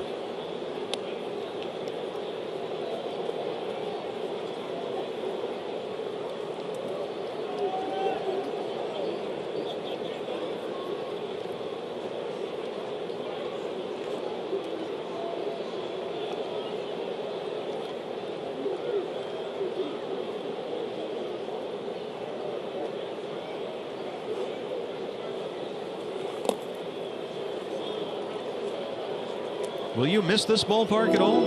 You have, obviously, we showed some earlier, some good memories here. Yeah, just the memories, and I'll have those forever, whether the ballpark is here or not. Good point. Yeah. You move on. I always look forward to the new ballparks. The new one is, I guess it's about halfway done up north, a little north of the city, downtown where we are. That is hard to third, but right to Jake Lamb, and that's the end of the inning. We'll go to the 7th. Patrick Corbin holding a 1-0 lead.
Hey fans, follow the Arizona Diamondbacks baseball live with the MLB.com at Bat app. Stay up to the moment at any moment with game day, live game video highlights, StatCast, news, and more.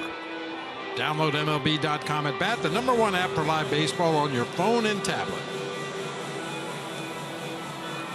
1-0 D-backs as we roll into the 7th at Turner Field, where the Diamondbacks last swept a series 10 years ago. And they're trying to close out a 3-game sweep here this afternoon. Then it's off to Colorado after this ball game for 3 against the Rockies starting tomorrow. And there's a little bit of a mystery developing as to who will start tomorrow night's game. Does not look like it's going to be Ruby De La Rosa. Nothing wrong with Ruby. He is 100% fine. Well, we may see change there tomorrow. You talk about an evenly matched pair of starting pitchers in a ball game. Before that first delivery here in the top of the 7th, Fulton-Evans had thrown 86 pitches in the game. Patrick Corbin had thrown 85. 8 total hits in the game, 3 for the D-backs, 5 for the Braves. Of course, the Diamondbacks have the only run. On a Patrick Corbin 2-out RBI triple in the 5th. He belted it into the gap in right center and scored Chris Owings from first. And Patrick went into third standing up, but he was stranded there, so it's a 1-0 lead.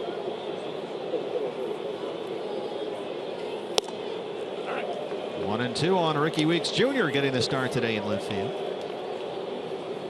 No David Peralta. David has been hit in just about the same place on the arm last 2 weeks or so. So the arm was barking a little bit, so they gave him the day off.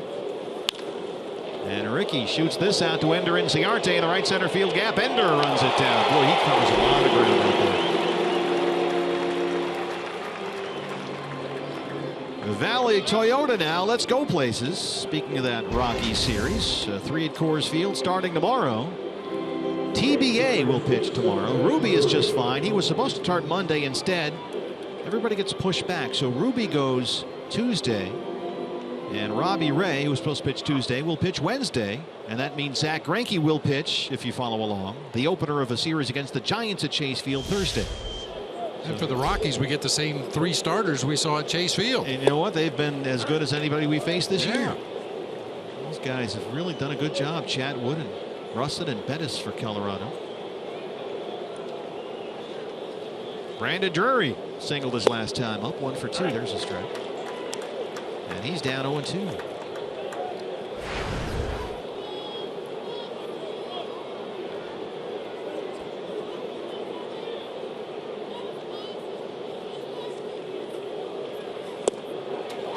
And nicely done there by Foltynewicz, who's got 8 strikeouts.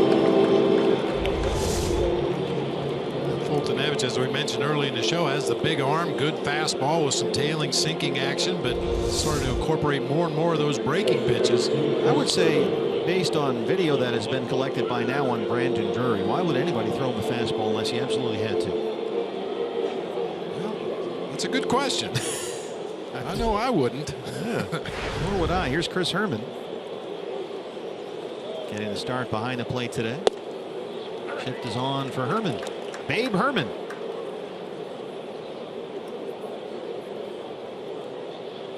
Ball hard last time up, a line drive to Nick Markakis in right field. And Chris Over's last 4 starts has 7 hits, 7 RBIs, including 2 homers. But hitless so far today, and he's down 0-2.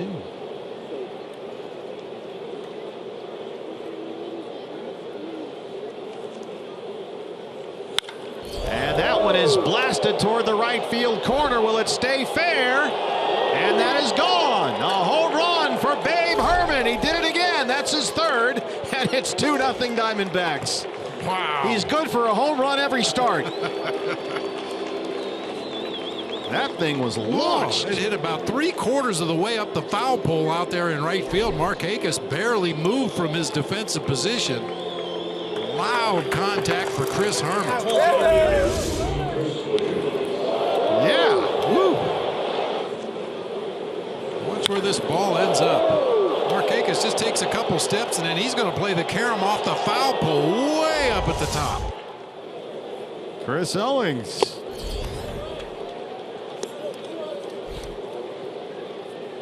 That is truly a jumbo jack. The Babe.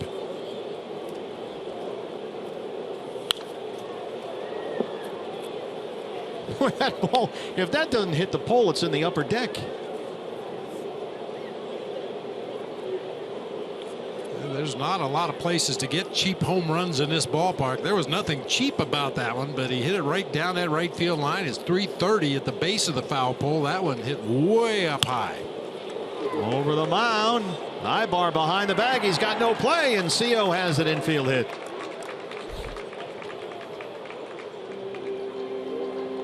We got the Owens family right below us.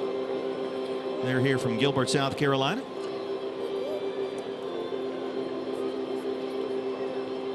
Yeah, there they are.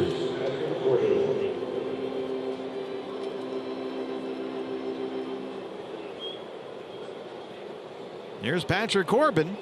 Struck out in the 3rd, hit an RBI triple in the 5th.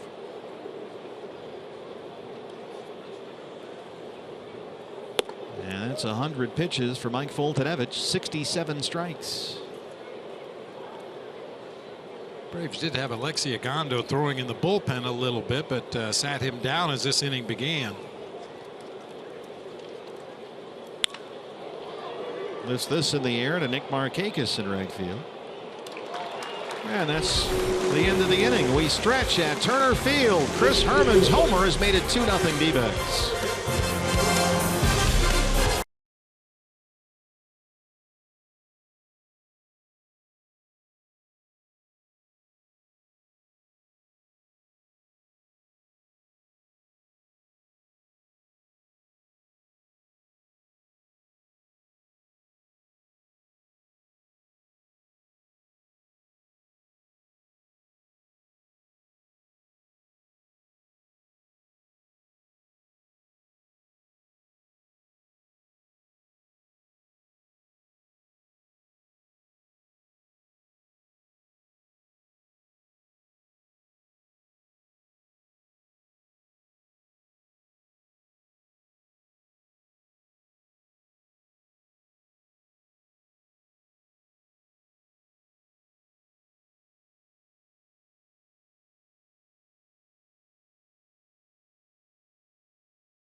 Field in Atlanta. D-backs trying to close out a 3-game sweep, and they lead the Braves 2-0. The Gig Live high-speed highlights presented by Cox. So far for Patrick Corbin, 6 scoreless innings. He's given up only 5 hits, all singles, a walk and 5 strikeouts. Has really taken advantage of this left-handed heavy Braves lineup, but maybe the best slider we've seen from Patrick Corbin so far this year. A little help from his defense there. Nick Ahmed with a quick double play at second base. Nasty downer slider working today. And Freddie Freeman has struck out twice. The Gig Live high-speed highlights presented by Cox. The pitching line so far. Another good thing about this, only 85 pitches through 6 innings. So Patrick, who talked about the need to build up that endurance, go deeper into the ball game, well, he'll come out here to start the 7th, and Chase Darno will lead it off for Atlanta. That's exactly what you look for when you're going into Colorado for a 3-game series. You want to rest that bullpen as much as you possibly can. And the back 3 guys, Clippard, Hudson, Ziegler, have worked the first 2 games of this 3-game set, so they could all use a break. They have been tremendous here. There's a fly ball to Ricky Weeks Jr. left center field. But the bullpen will get busy. And there's the sheriff, Andrew Chafin. It's something to watch him check out of the hotel wearing the cowboy hat. And he is committed to that cowboy hat. It is on his head anytime a baseball cap is not.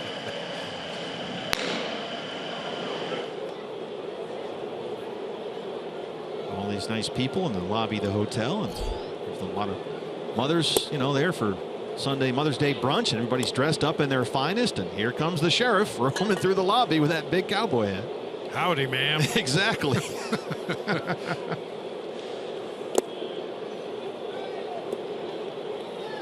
Daniel Castro.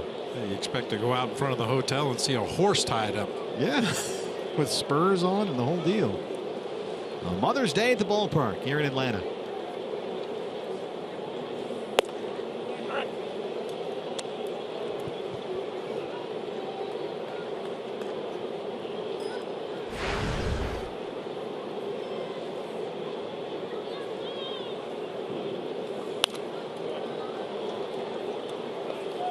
Castro singled his last time up, but he's up there right now at a 3 for 36. And Patrick now over 90 pitches.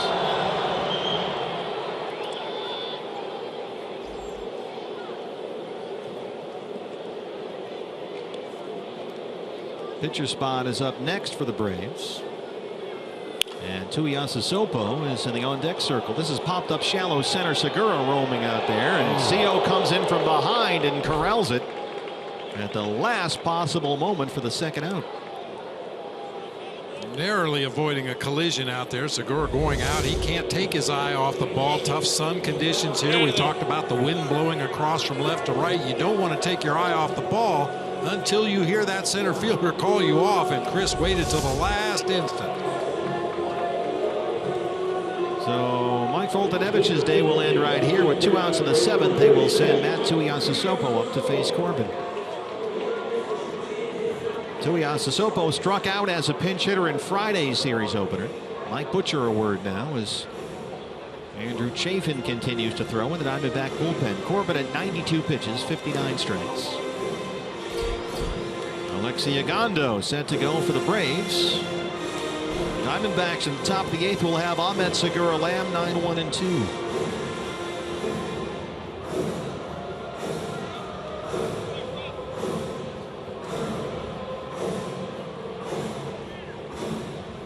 Matt Tuiasosopo was in spring training with the Diamondbacks 2 years ago.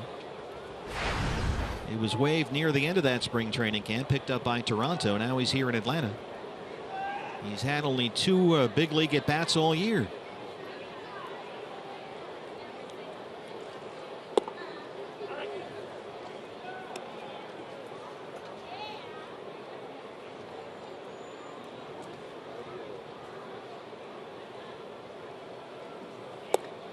Tell you what, another impressive thing about Patrick here today, Bob. 3rd time through the order, the Braves have had 1 base runner. That was when he hit Flowers in the jersey with a pitch. That's been it.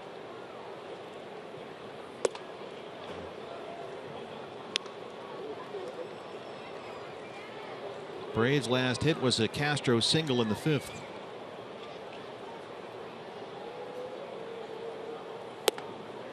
Behind Tuiasosopo, 3-1. Markakis on deck.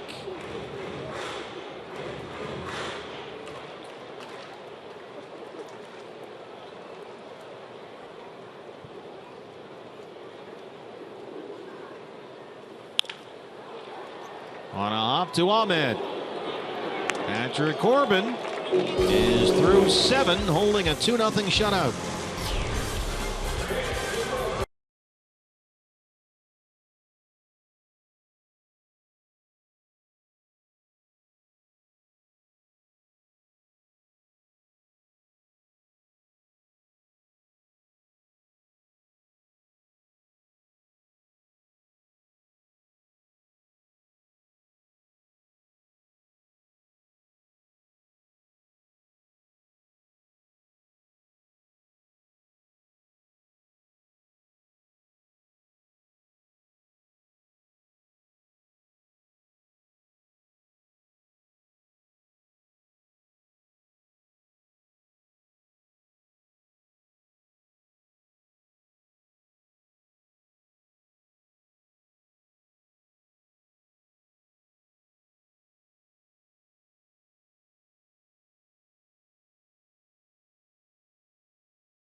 of the 8th, thanks to Patrick Corbin's RBI triple, and then Chris Herman with the Jimmy John's delivery of the game. There is Herman with the home run. He's homered now in 3 of his last 5 starts. And the power surge is definitely on for Chris, who was toying with the pink bat before the game. And he said it had a little bigger barrel. So I think he might be comfortable, guys, just staying with the smaller barrel. Again, some of the weight and the length of these bats are the same, but the barrel size is a little bit different. But right now, I'm thinking he doesn't want to change much. It's going well as far as Chris Herman, or Babe, as you call him, right, Steve? Babe Herman, yeah. 1 start, 1 home run. That's the deal. Thank you, Jody. Alexei Ogando is on to start the 8th inning out of the Atlanta bullpen. The former All-Star starter with the Texas Rangers and is now a relief pitcher. Last year with the Red Sox, this year with the Braves. Nick Ahmed leads off the Arizona 8th. 2-0 Diamondbacks going for the 3-game sweep.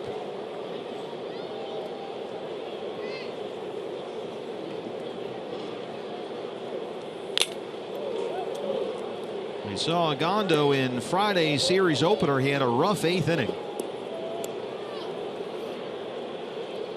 Gave up 3 hits, 2 runs, 1 was earned, had a walk through 33 pitches.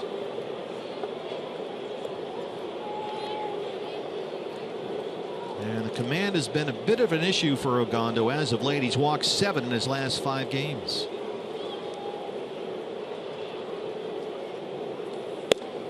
And he jumps ahead of Ahmed, 0-2. Nick has grounded out, struck out, 0 for 2.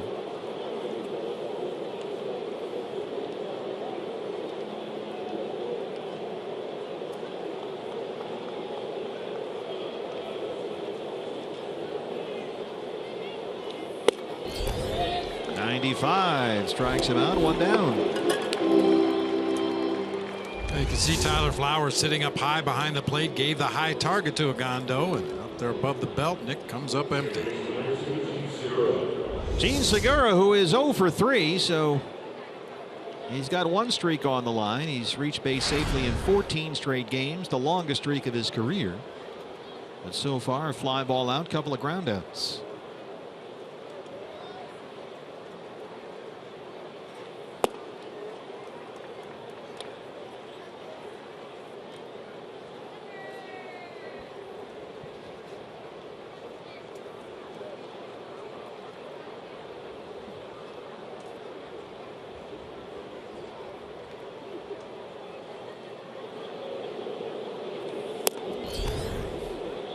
I would like to point out that since if we do indeed close out this sweep here, BB, you will have been involved in all 3 sweeps. Really? 2001, you were the skipper. That was a pretty good year. Not bad. Well, you may not have been involved at all. When was the second one? 06, yeah, you were.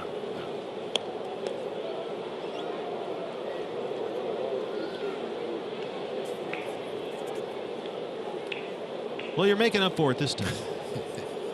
The sweep when we need it the most.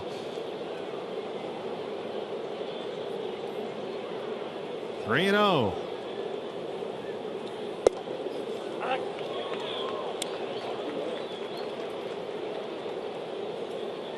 They've already clinched their first series win here since 07.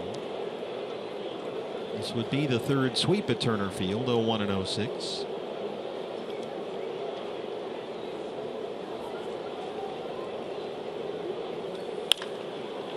And the seat's out of play. Full count, 3-2. Jake Lamb on deck.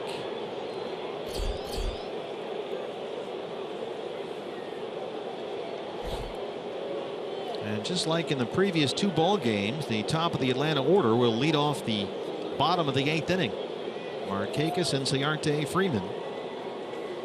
3 lefties. Andrew Chafin was warming up earlier. Daniel Hudson has worked the 8th inning the last 2 nights. Chafin hasn't pitched in a while. 3 lefties coming up.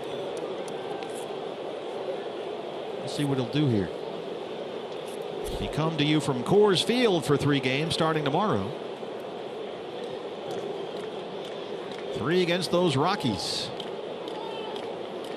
They're playing at San Francisco today. 3-2 to Segura.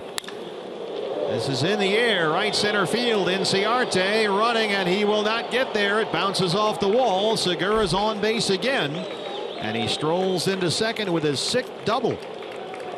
So Gene Segura keeps that streak alive. He has now hit safely in 6 straight and 14 of 15.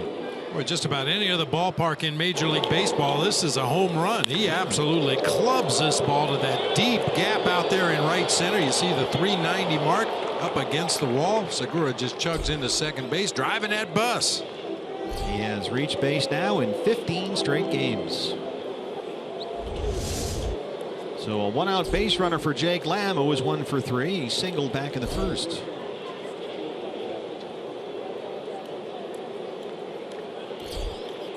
Jake has 3 hits in the series.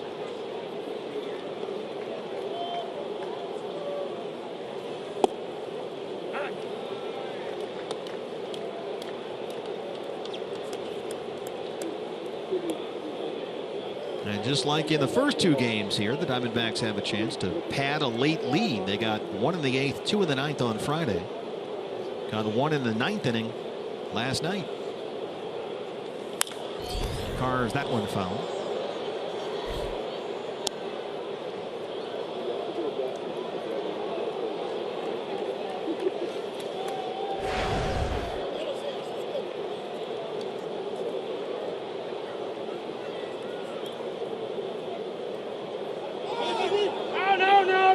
And they got Segura hung up. Hold on. Bob Drake is called waving off the entire play.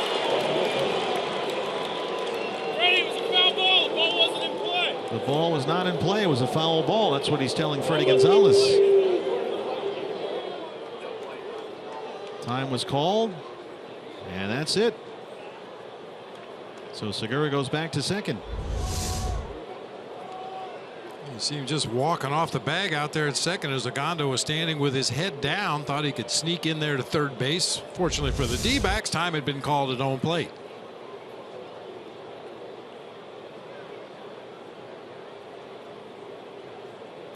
Boy, Segura's always got his eye looking for that little opening.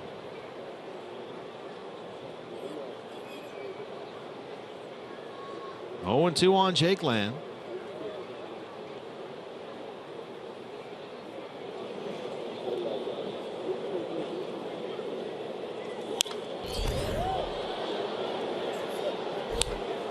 You mentioned those tack-on runs the Diamondbacks have been able to put on the board. That's always big against anybody, but especially against a struggling ball club. Braves this year, when they trail after 8 innings in a ball game, are 0-19. So you tack on another run or 2 at the end of a game, and chances are they'll roll over and look forward to tomorrow's game.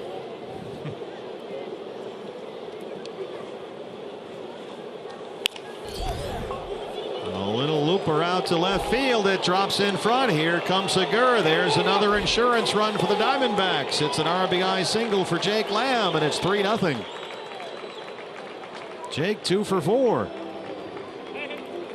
Another good piece of base running that time by Gene Segura. Saw how deep Francoeur was playing out there in left field. Heard the contact off the bat. Knew the ball wasn't going to carry very far out there to left field. Takes a quick look right there and decides that's going to get down. And with Jeff Francoeur's arm, you need every available step you can get. Now 7 hits for the D-backs. They lead at 3-0. Here's Goldie. Still just 1 out.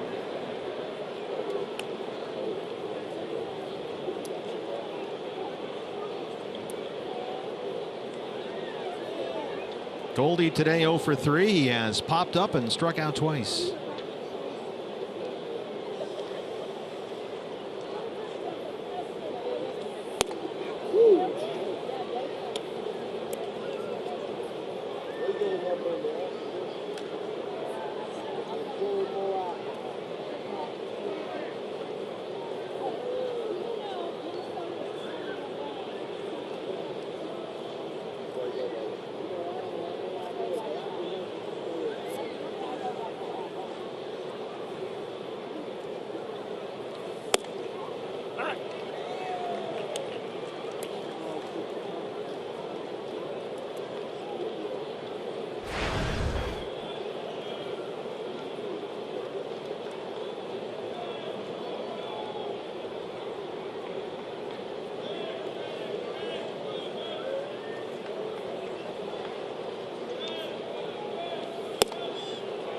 2-1.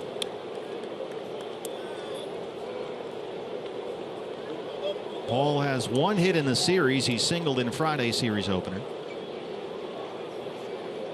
Walked 3 times last night.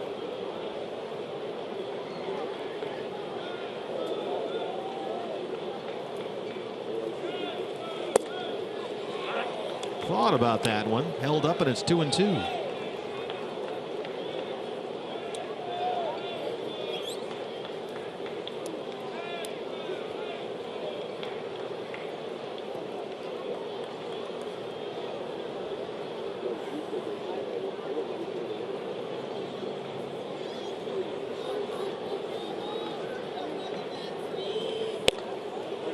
Called strike 3. Goldie strikes out for the 3rd time today. All 3 strikeouts looking.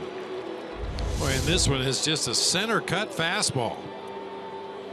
Just below the belt, middle of the plate. It's a little bit of a mystery. It really is. Ricky Weeks Jr. 0 for 3.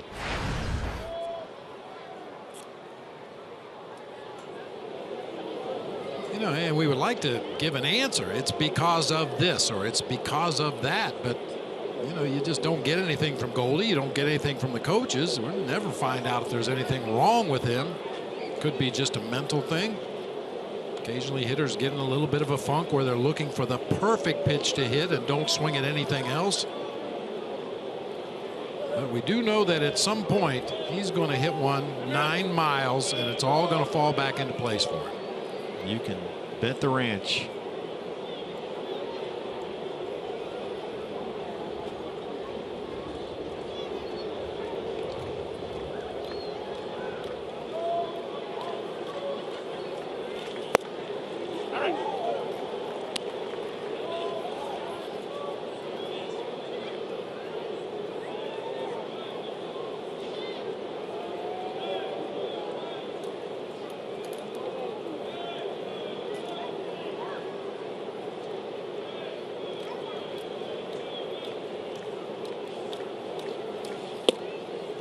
We mentioned the top of the lineup is up for the Braves in the home half of the 8th. Markakis and Ciarte Freeman, 3 left-hand hitters.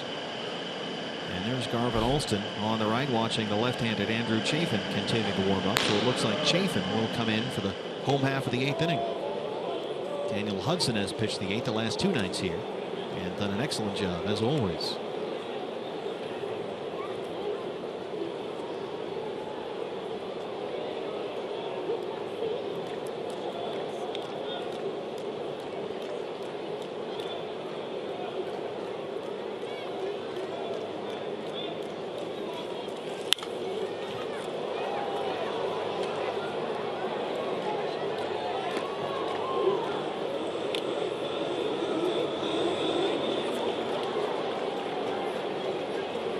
Mentioned the last couple days when the bus got to the ballpark, I ran into Ricky Weeks and Dave Magadan and Mark Grace coming back from the batting cage.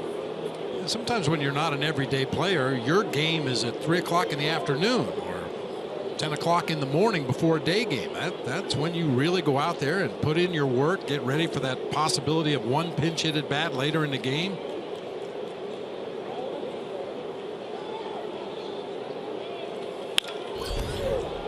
Right to Markakis. But the Diamondbacks get one more. Bottom 8 coming up from Atlanta. And the D-backs have a 3-0 lead.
As we head to the bottom half of the 8th inning. Hey fans, you can customize your own ticket package with a D-backs mini plan. You can choose from big games including the upcoming Yankee series, the Dodger series in June, or All-American weekend in July.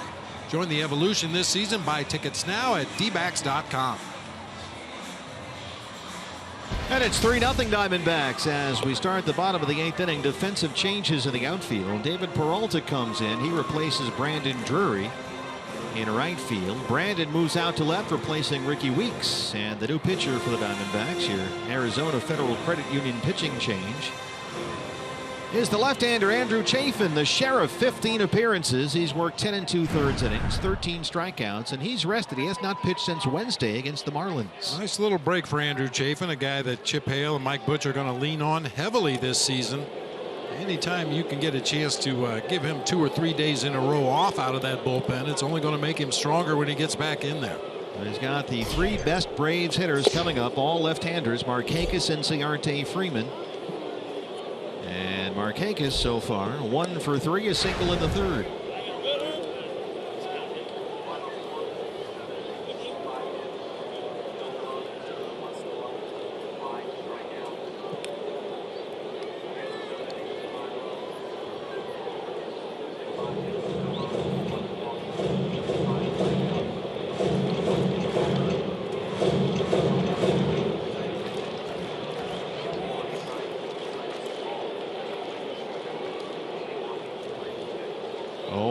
Nick Markakis.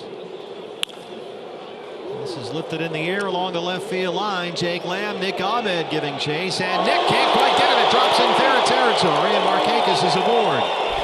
He tried the underhand scoop there at the last moment, and it dropped in.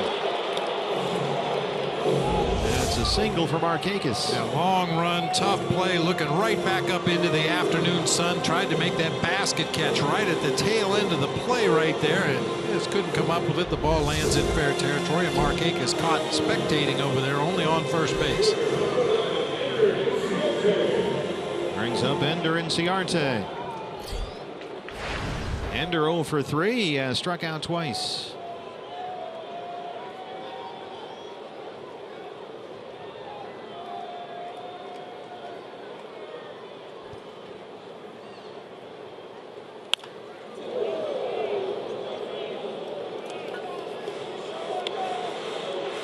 Trying to close out a terrific outing today by Patrick Corbin.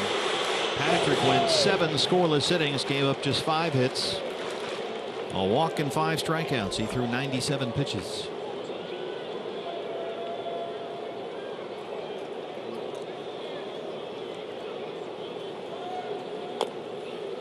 Check swing foul, and Chafin is ahead 0-2. Hey, partner, I got a pretty cool Mother's Day note for you here. Oh, is that the one you discovered? Yeah, Ken Griffey Jr. He must have loved his parents because he hit his 400th home run of his career on his father's birthday. He hit his 500th home run on Father's Day, and Junior had 7 home runs on Mother's Day. How about that? Keep it in the family. Wow.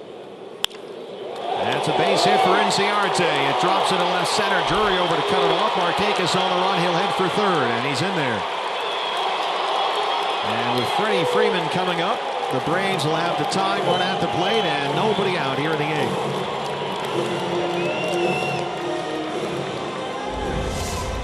Inciarte, after a big swing and a check swing, just kind of soft serves this one out into shallow left center field. Markakis, who wasn't exactly hustling on his blooper down the left field line, makes up for it by going first to third on that little pop up into shallow left center. Mike Butcher. Freeman, as we mentioned earlier, has been a D-backs nemesis. He homered here yesterday in the first inning off Shelby Miller. In 3 plate appearances today against Patrick Corbin, a walk and 2 strikeouts.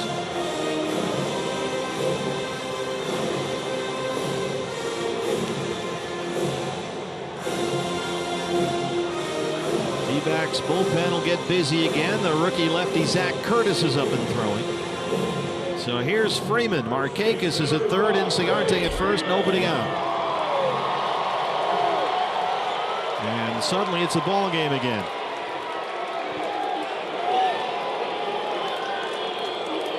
Freeman hitting just under 300 versus lefties this year, including 2 home runs. In there for a strike, 0-1.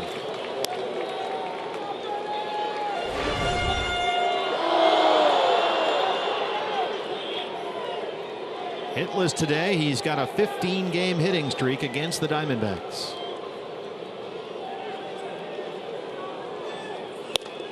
Big cut at that one as Chafin humps it up to 94. It's 0-2.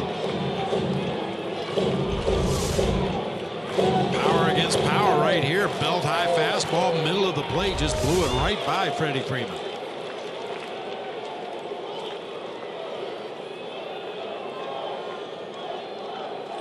Got him.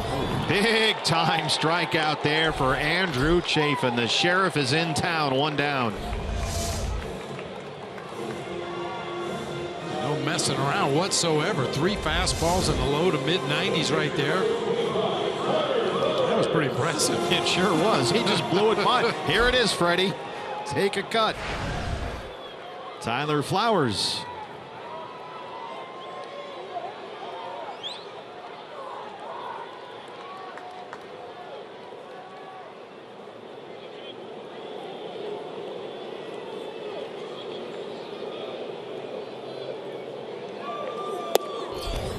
Ball 1. Flowers grounded out in the second, flied out in the third. He was hit by a pitch his last time up.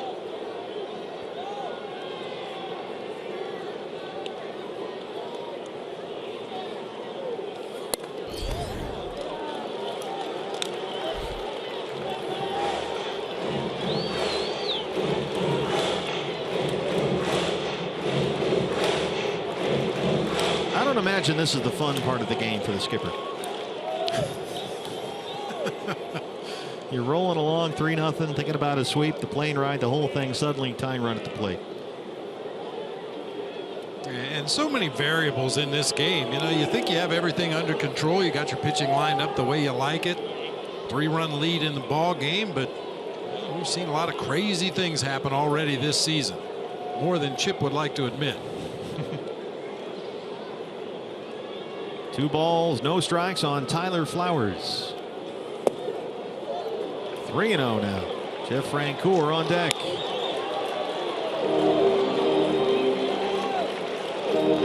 Zach Curtis, the lefty.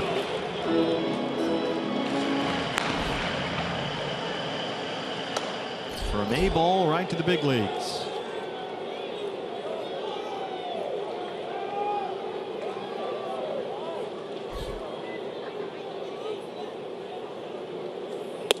There's a strike, 3-1.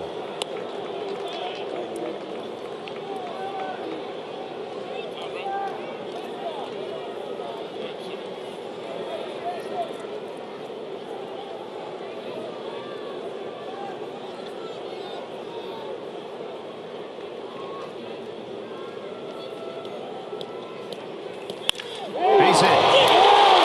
Marquez will score. Inciarte stops at second. It's 3-1.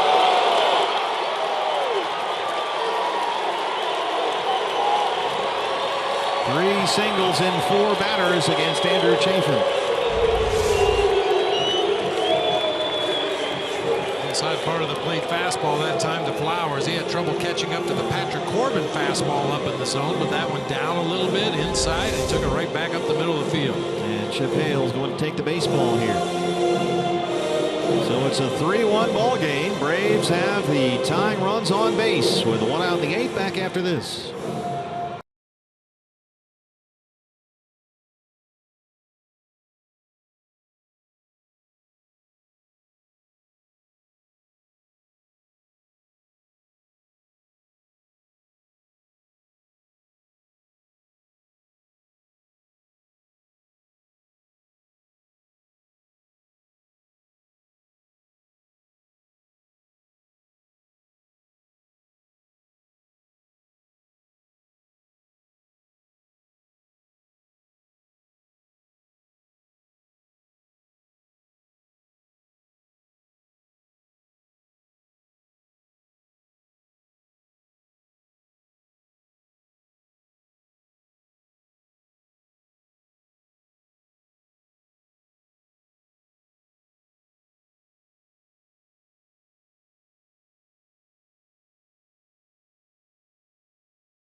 Braves threatening here in the 8th inning in Atlanta.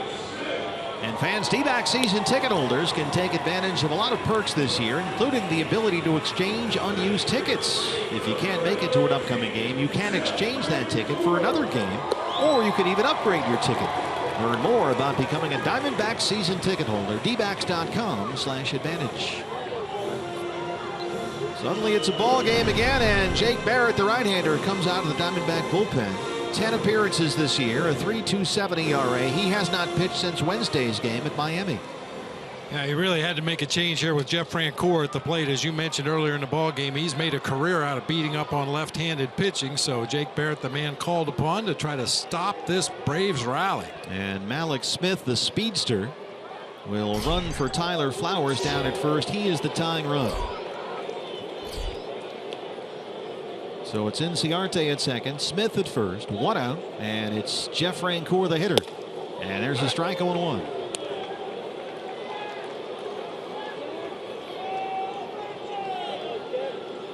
Francoeur 1 for 3. He singled in the 4th. But he is just 2 for 23 this year against right-hand pitchers.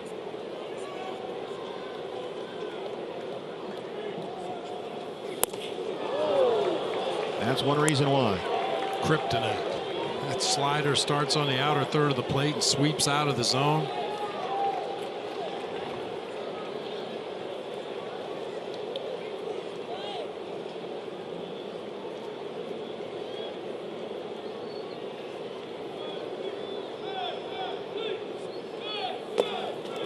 Rolls away from Herman, but Inciarte stays put at second. Very good speed on the bases for Atlanta.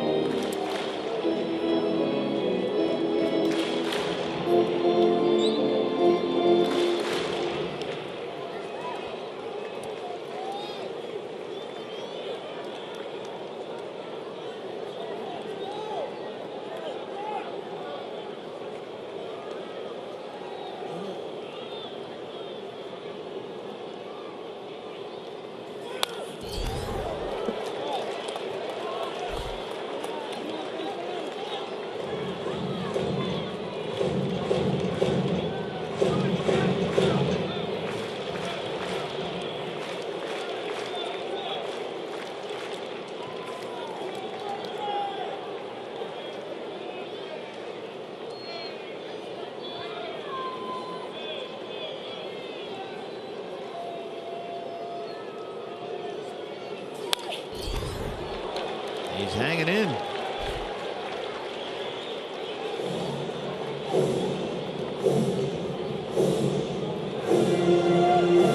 Francoeur doesn't generally hit the ball to the opposite field. At least he doesn't prefer to hit the ball to the opposite field. But Dave Peralta playing a little shallow out there in right field. And under the circumstances, the run you're really concerned about is Malik Smith over there at first base representing the tying run.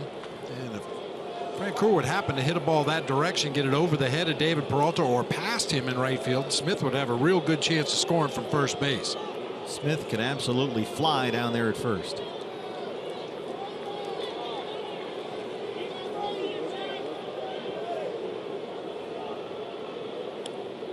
A ball and 2 strikes on Jeff Francoeur.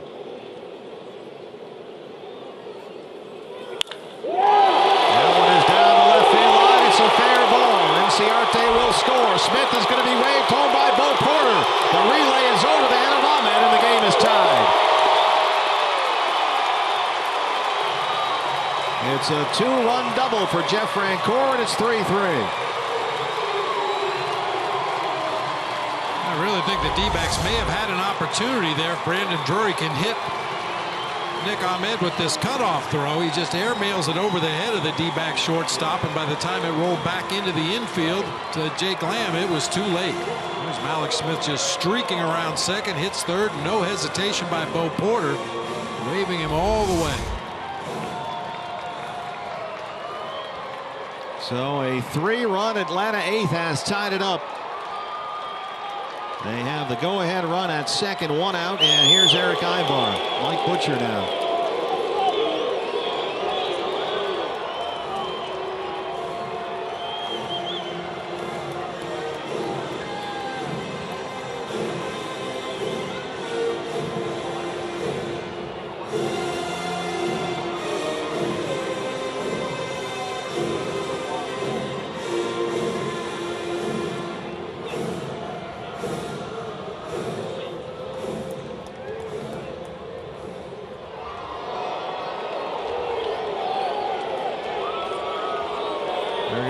Skybar here, who's a switch hitter batting from the left-hand side against Barrett.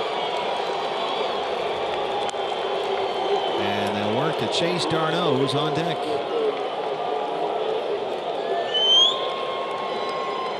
Darno, a right-hand hitter.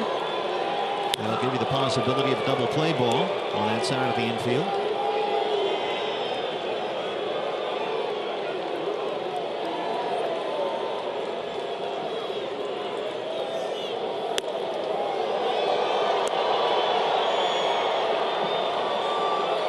Darno's already hit into one double play today. He's 0 for 3.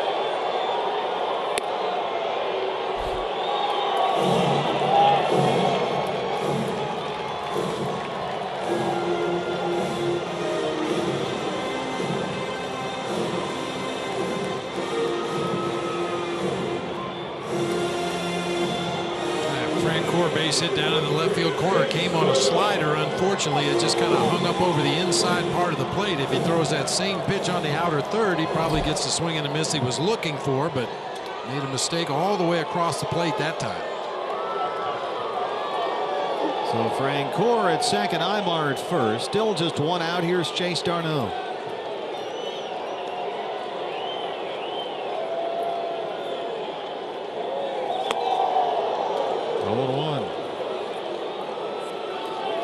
Seventh man to bat here in the Braves' eighth. They have now out-hit the Diamondbacks 9-7.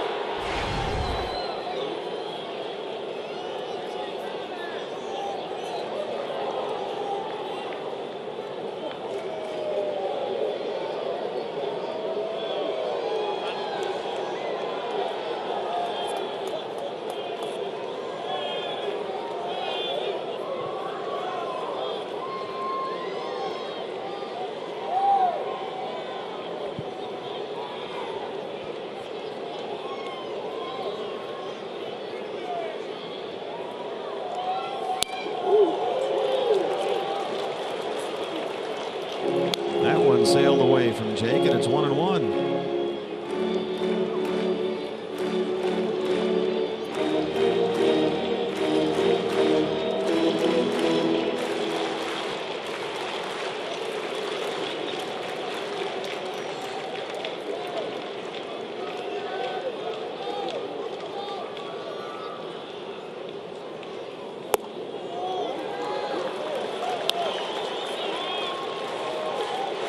Slowly sneaking up on that Braves pitcher spot, and they have all left-handed bats available off the bench at this point, so I would certainly expect that Zach Curtis is loose and ready to go down there in the bullpen. Our view of the bullpen, even with our cameras, if you can believe it or not, is obstructed. 2-1 pitch. Foul ball.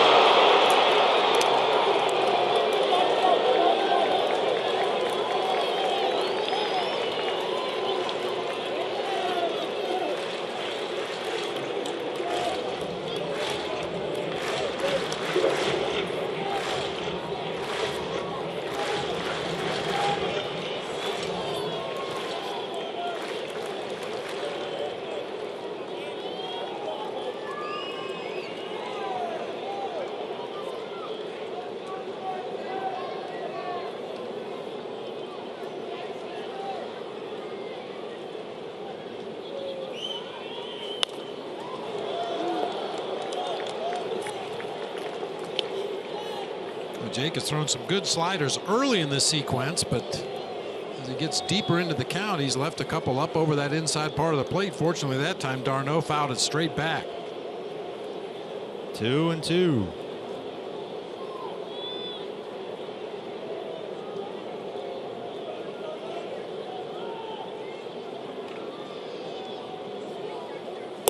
Got him. There it is. Big strikeout for Jake Barrett. That's the second out in the eighth inning. It brings up Daniel Castro. And this is the one he was trying to throw to Francoeur. Pitch before to Darno, stayed up over the inside part of the plate. When he gets that slider out in that location, very tough to recognize spin on the ball. You get a lot of weak swings. Castro singled in the fifth. 3 for 37 right now at the plate. He's at 208 on the year. Francoeur at second. He's the go-ahead run. Ibar at first. There's a ball, 1-0.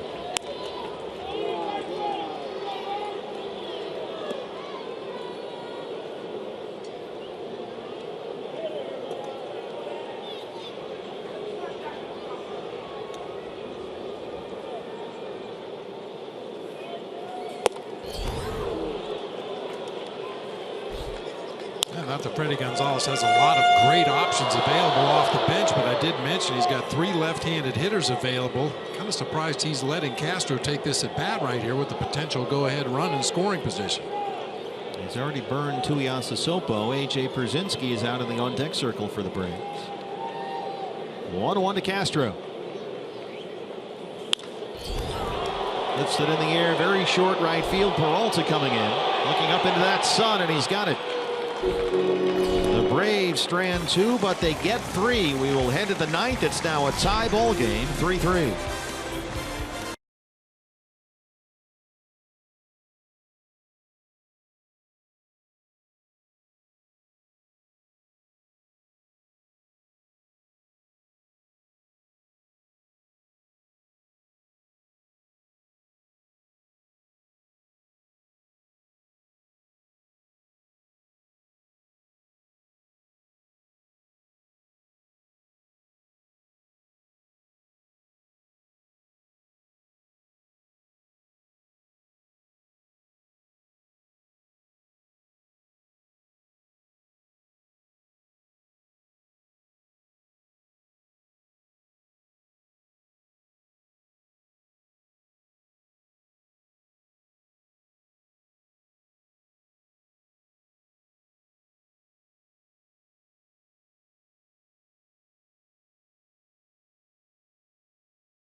Our Gila River game summary: Patrick Corbin outstanding, 7 scoreless innings. He allowed only 5 hits, had 5 strikeouts, but the bullpen, Chafin and Barrett, let it get away with a 3-run Atlanta 8th, and now we're all tied up, and the closer is on here in a tie game of the 9th inning at home. It's Aradis Vizcaino. A.J. Pierzynski takes over after they pinch ran Malik Smith for Tyler Flowers, so a new battery for Atlanta. Vizcaino pitched the 9th inning last night. Gave up a couple of singles, a walk, a run scored.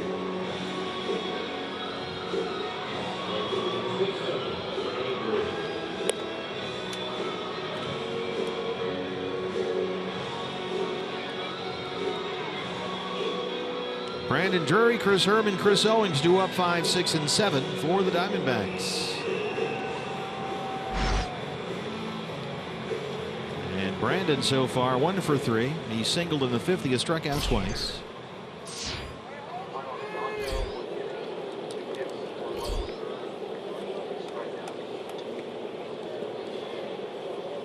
He faced Vizcaino last night and popped up.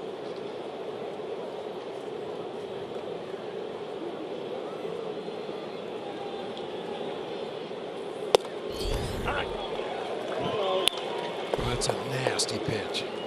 Drop down low, 3/4 arm angle, working from the third base side of the rubber, cross firing all the way to the outside corner at the knees. There's another one. Slider that time, pretty much same location.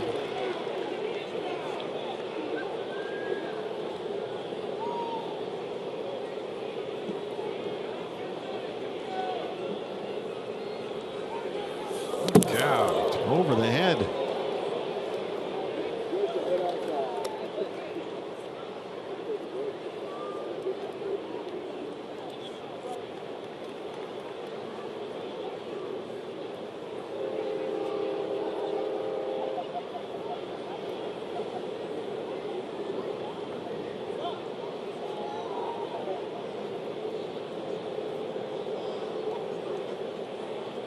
whatever this is, it's the same pitch he threw over his head on the last one. Got him at chase. Drury strikes out for the 3rd time today. 1 away in the 9th. Chased a bad one there. High breaking ball, way up above the letters, out over the plate. Chris Herman now, who hit a towering home run 3/4 of the way up the right field foul pole his last time up, his 3rd of the year. That made it 2-0 Diamondbacks in the 7th. They added 1 more in the 8th. It was 3-zip, but the Braves answered with 3 in the home half. Shift is on for Atlanta. There's ball 1. This was Babe Herman in the 7th. Oh, it was absolutely clubbed. Way up there. That's easily 10, 12 rows back in the 2nd deck if it didn't hit the pole. This is going to reach the seats.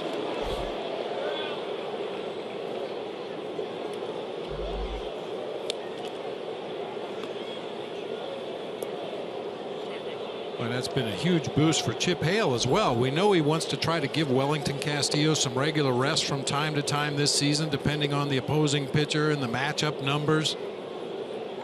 But when your backup catcher isn't doing anything offensively, it makes it really tough to give your starter a night off. But with Chris Herman swinging the bat much better, makes it a little easier to give Wellington Castillo a day off here or there.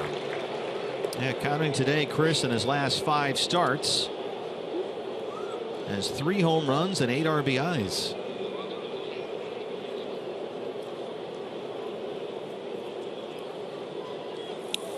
Look out. Wow. When Vizcaino misses, he misses. Bet. One over the head of Brandon Drury, throws this one all the way to the backstop. Hit the bull. Just a bit outside. He tried the corner and missed.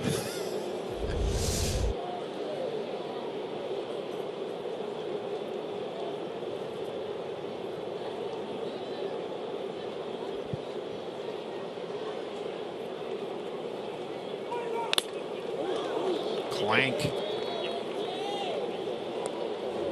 Jay says, I just got in a game and take a foul tip right off the grill. Happy Mother's Day, AJ. You know what? He's been getting that now for 19 years in the major leagues.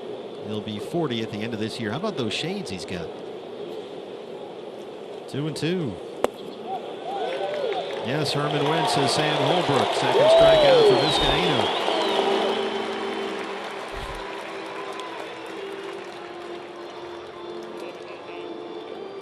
Two down for Chris Owings. Chris's family here with us on Mother's Day from Gilbert, South Carolina. They made the drive down.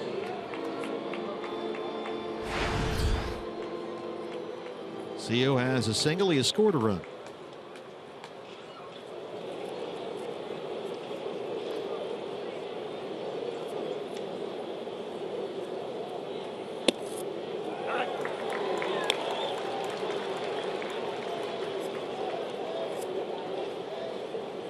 David Peralta came into the ball game to play right field.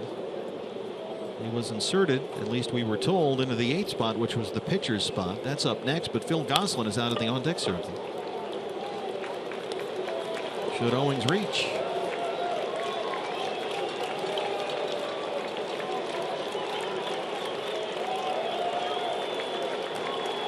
Here's Chris's family. Vizcaino a strike away from getting a side in order.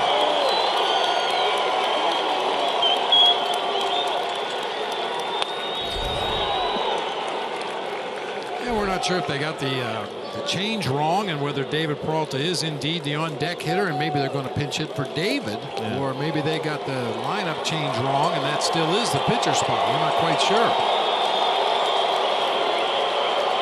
And we can only go by what's on the board. And they have Peralta as the number 8 hitter right now. Gosselin on deck. 0-2 on Chris Owings. Missed at 99. 1-2.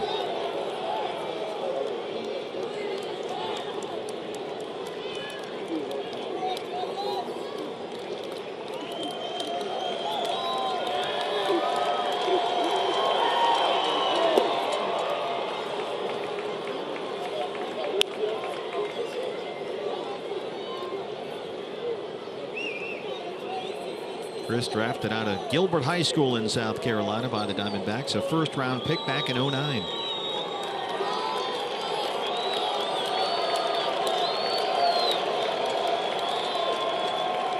Two and two. Full count. He's worked it back full 3-2. Well, he's taken a couple of tough pitches in this at bat with 2 strikes that last year he would have been flailing at. Yep. His plate discipline is vastly improved this year.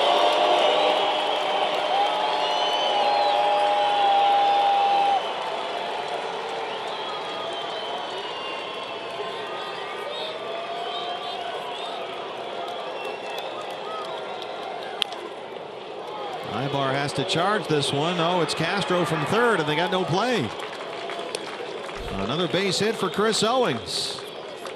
Second infield hit in the game. You may recall in his last at bat in the 7th inning, he chopped one over the mound up the middle of the field. The Braves couldn't make a play as Chris was streaking down that first base line. Very similar infield hit this time. The family is happy. So Gosselin announced as the pinch hitter, which means if he stays in the ball game, he'd have to go out and play the outfield, which is fine. He's played left field before last year. Gosselin 250 with a home run. Had a RBI sac fly as a pinch hitter Friday. Had a pinch hit single last night. This is bounced to second base. Darno, they flip to Ibar. They just do get Chris Owings. Or hold up, let's find out. Chip Hale putting up the stop sign on the top step of the Diamondback dugout. A little conversation with Corey Blazer down there. They'll check with Alan Campbell in front of the video equipment of the Diamondback clubhouse. Glenn Sherlock, the bench coach, on the phone. That was awfully close, but no challenge. So we will go to the bottom of the 9th. It's 3-3. The D-backs and Braves at Turner Field.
As soon as this game is over, we will go right to the debut episode of Cup of Coffee this year with David Peralta. That's what's next, brought to you by CenturyLink. Cup of Coffee only on Fox Sports Arizona. The debut show coming up as soon as this game ends, and then again at 10 o'clock later tonight, only on Fox Sports Arizona. And we were right about the lineup mistake on the part of the Braves scoreboard operator. Zach Curtis, the new pitcher on for the Diamondbacks, his 3rd big league appearance up from Class A Visalia. David Peralta did indeed stay in the game, so he is the right fielder. Phil Gosselin was indeed hitting for the pitcher. So Peralta is in the 4 spot in the Diamondback order, and Curtis is the new pitcher. There's David still in the ball game.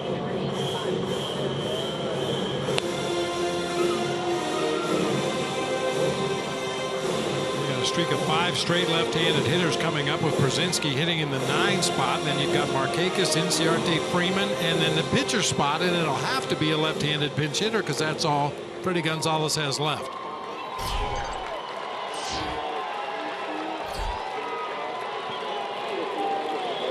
Zach Curtis has been outstanding so far. He's retired every batter he's faced in the big leagues. A pair of strikeouts in 2 appearances. So Pierzynski leads off the Atlanta ninth. Shift is on for the Diamondbacks. They overload the right-hand side. There's ball 1.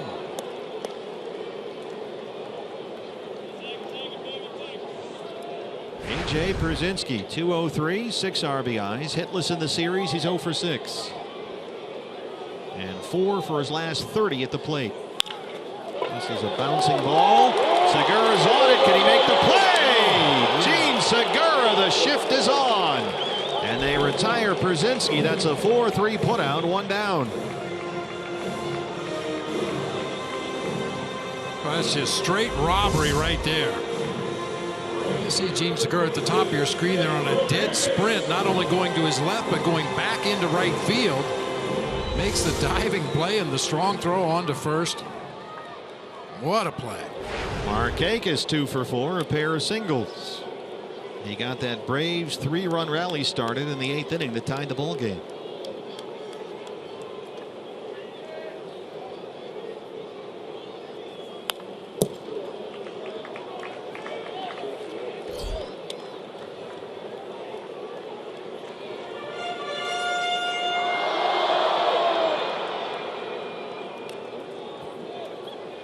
Markakis for the year hitting about 40 points below what he hit versus lefties last season, but he's got a pair of singles against left-hand pitching here today. 1-1. You rarely see a catcher jump for a pitch. It's probably not a good thing when that happens. Coming up out of that crouch, that fastball just kept taking off. Yeah, maybe after the fact, but Chris Herman has to leave his feet. Got some style points. Yeah. If you're wearing pink shoes, you got to have style points. 1-2.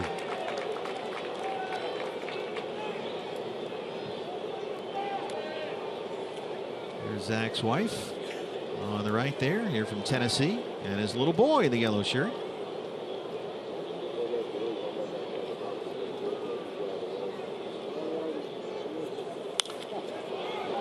That's out of play.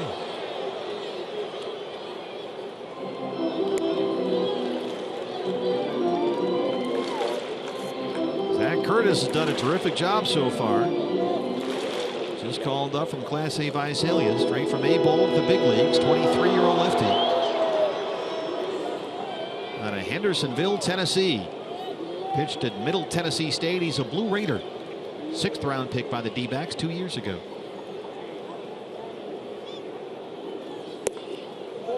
2-2.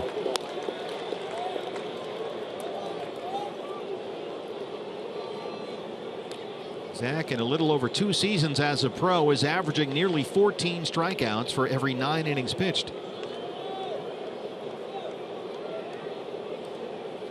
A big-time slider that really wipes out lefties.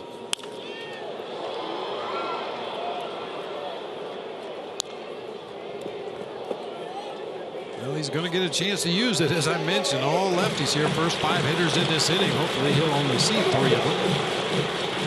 Low to mid-90s fastball, that big slider, nice soft change up. There's a curveball in there too.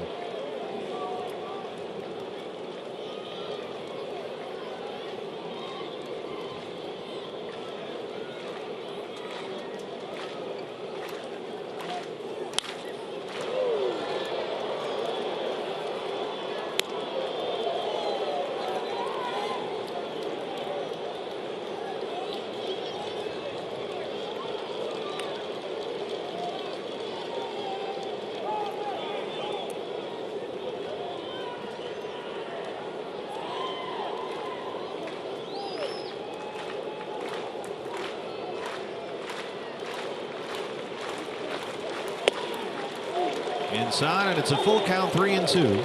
Ender and Ciarte on deck. Ender singled and scored his last time up.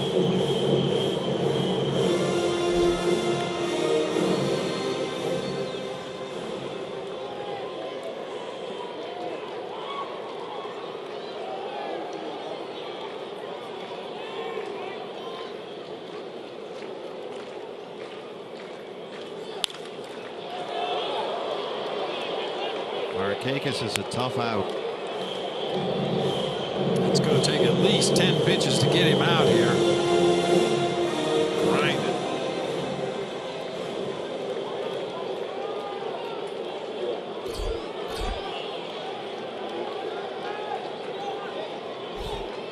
You'd like to come inside. Almost everything has been away, but you want to stay away from what power Markakis does have. Nick Ahmed, it's into left, a base hit for Markakis. And the winning run is aboard with 1 out in the ninth. His 3rd hit today. I mentioned you'd like to come inside just to keep him honest at some point in that sequence, but you want to stay away from what power Markakis does have, and that's to his pull field in right. That time just a ground ball past Nick on into left field for a 1-out base hit. Ender Inciarte. 1 for 4. Jake Lamb will take a step or 2 in at 3rd.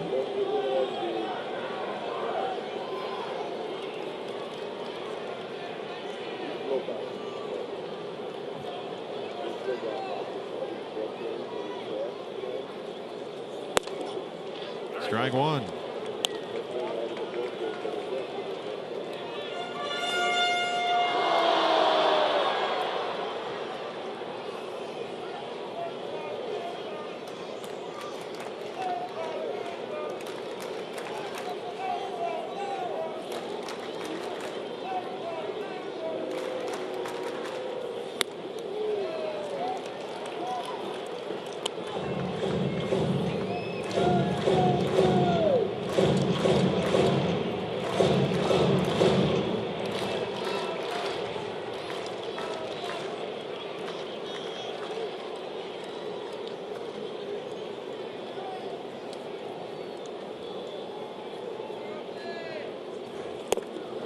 One and two.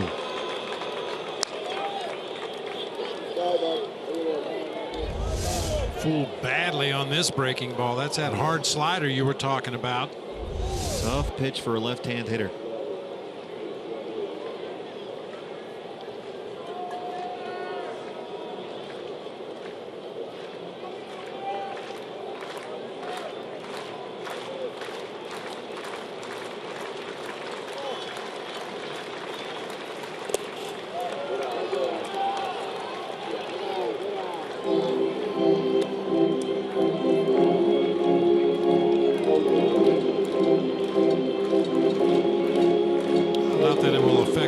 Inciarte's at bat, but the wind that we've seen blowing in from left field and across from left to right this entire series has turned completely around and is now blowing straight out. With Freddie Freeman on deck.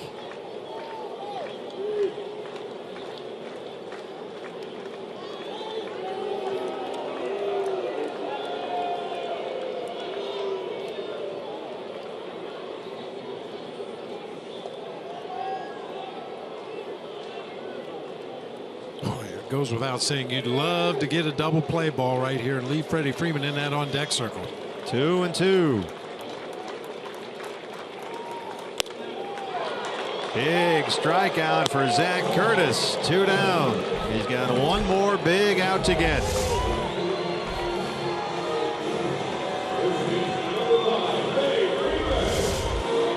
Freddie Freeman.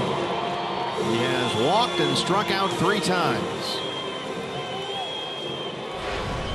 Markakis is the winning run at first base. 2 outs in the ninth. Mike Butcher going to make a little visit here.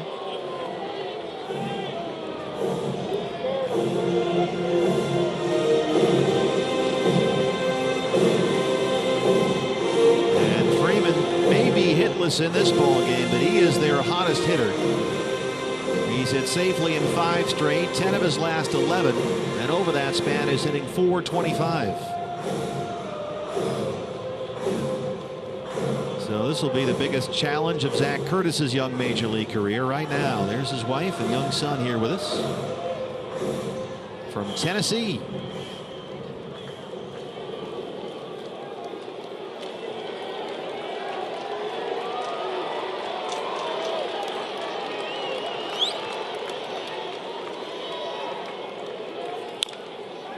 Foul ball.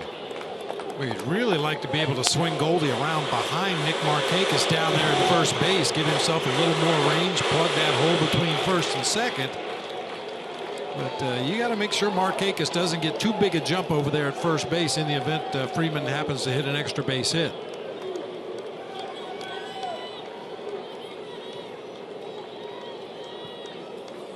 And as we've seen in this series so far in this ballpark with its big gaps, 380 in left center, 390 in right center, you hit it in there, you can run a long time.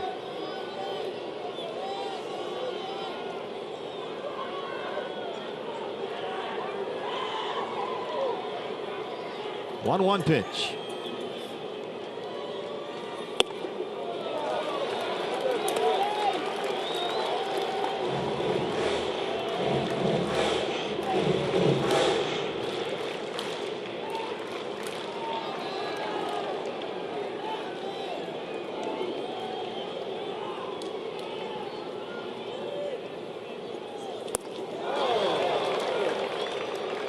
Well, when he takes that cut, it's like he's in a long drive contest on the golf course.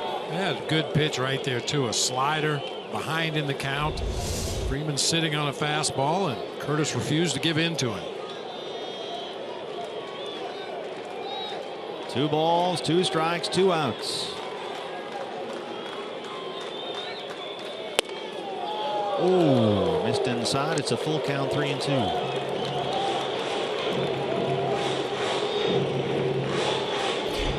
Pitcher spot is up next. Kelly Johnson in the on-deck circle. Markakis is the winning run. It'll be off with a pitch from first. Goldie plays behind the runner. And there he goes. Ball 4.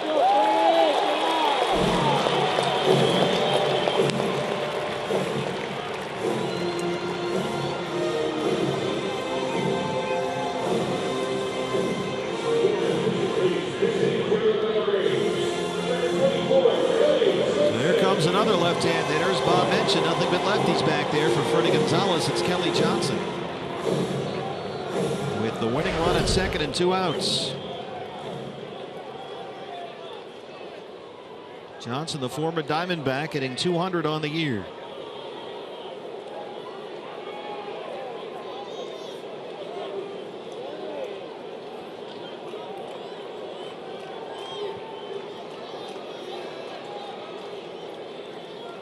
One for 4 in the series. He walked and singled Friday night.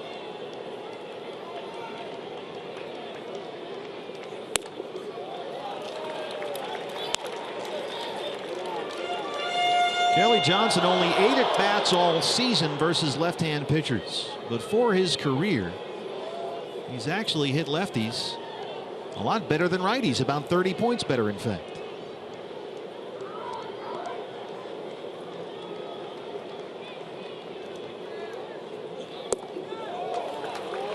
Curtis behind, 2-0. Well, this is a man you want to get. Jeff Francoeur in the on-deck circle, a right-handed hitter that throughout his career has handled lefties pretty well. Came up with that big base hit back in the 8th inning. Drive home a couple of runs and tie this game up. Brando Delgado starts to warm up in the Diamondback bullpen.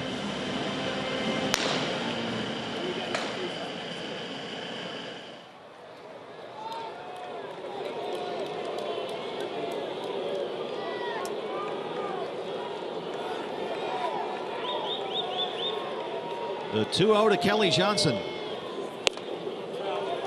3 balls and no strikes.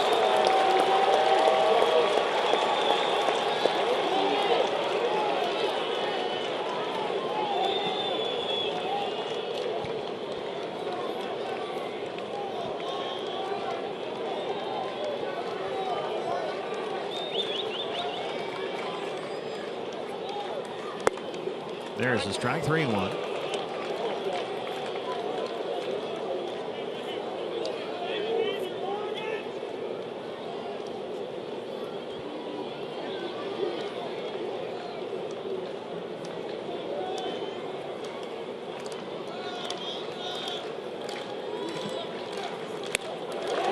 Bases are loaded. back-to-back two-out walks for Zach Curtis, and that'll bring up Jeff Francoeur. Markakis, the winning run, now 90 feet away.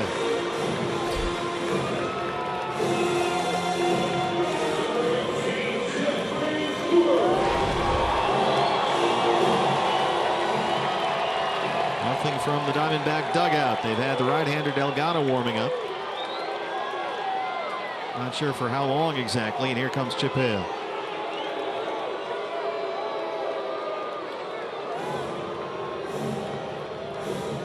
Well, Zach Curtis got Brzezinski to ground out. A hit and 2 walks have loaded him up with 2 outs. 3-3 bottom 9. Back in a moment.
Cooker here. 3-3 game, bottom 9, bases loaded, 2 outs for the Braves, and Randall already with 15 appearances this year and has thrown 17 2/3 innings in relief.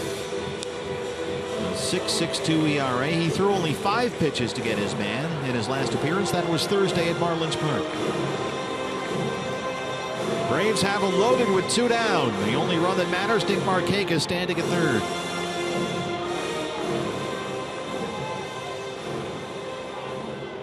Jeff Francoeur, 2 for 4. He hit the 2-run double that tied it in the 8th.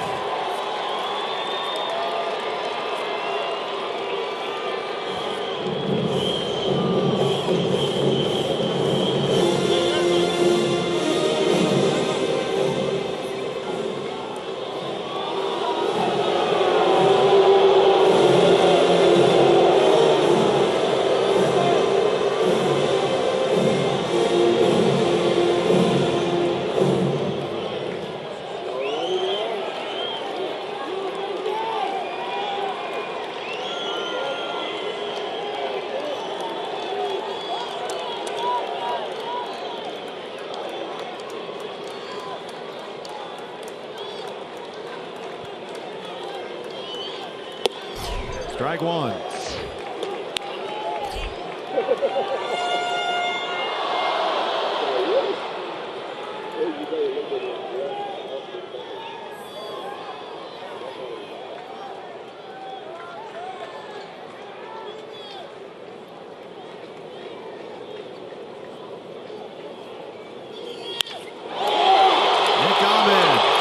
Short hop makes the throw, and Randall Delgado puts out the fire. The Braves leave him loaded and will play extras at Turner Field.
Christmas baseball here on Mother's Day. Hey fans, the dog days of summer are here with the new PetSmart patio destination at Chase Field. Bring your pup to any Sunday home game and enjoy exclusive seating, an indoor air-conditioned dog park, pet treats, and all-you-can-eat ballpark food for you. Get your dog days of summer ticket pack now at dbacks.com/dogdays.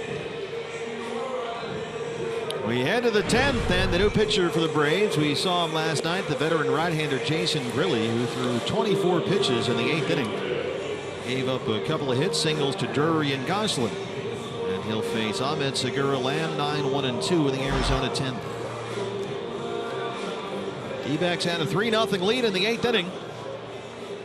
But Atlanta got 3 against Andrew Chafin and Jake Barrett.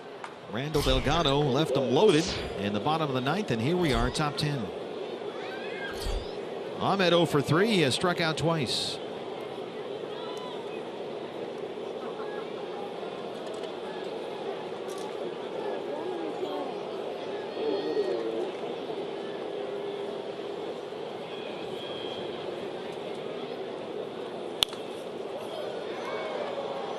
Right in the booth next to us. We're getting closer. Missed you by about 6 feet.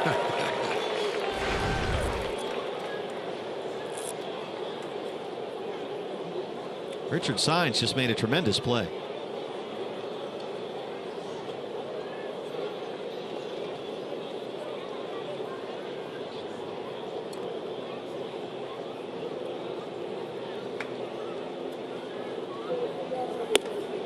Oh, and 2.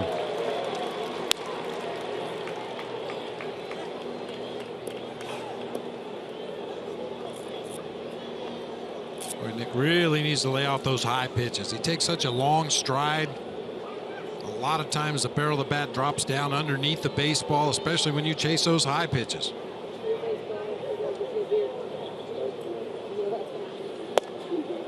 Called strike 3. Ahmed down on strikes for the 3rd time, 1 away in the 10th.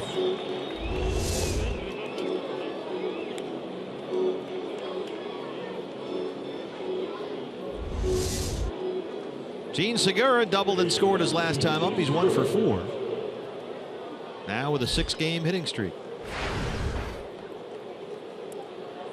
Dodgers have beaten the Blue Jays in Toronto. 4-2 is the final score there. Rockies and Giants at AT&T Park in San Francisco. Colorado a 1-0 lead early in that ball game. Mets and Padres scoreless early first at Petco.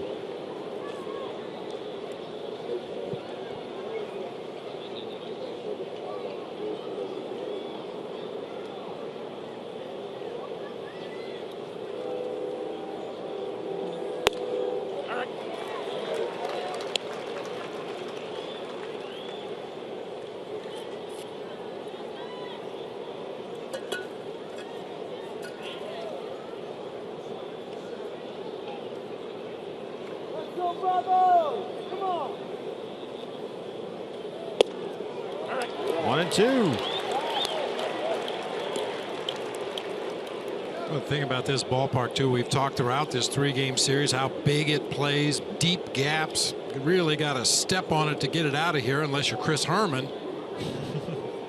It's going to probably take a string of base hits or a couple of hits and a walk or something to push a run across. Can't really count on anybody hitting a game-winning home run. Really rings up his 2nd straight Diamondback hitter, Gene Segura, having a discussion with Rob Drake. And here comes Chip Hale quickly. Remember, this happened to Nick Ahmed the last time we went to extra innings, and Shelby Miller ended up in left field.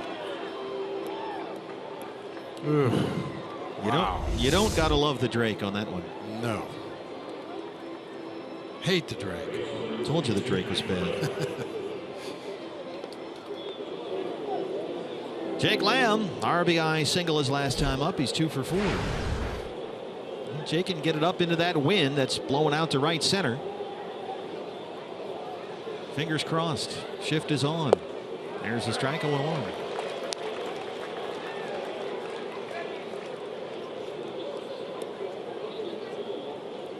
Arbar, the shortstop, right in front of second base umpire Corey Blazer.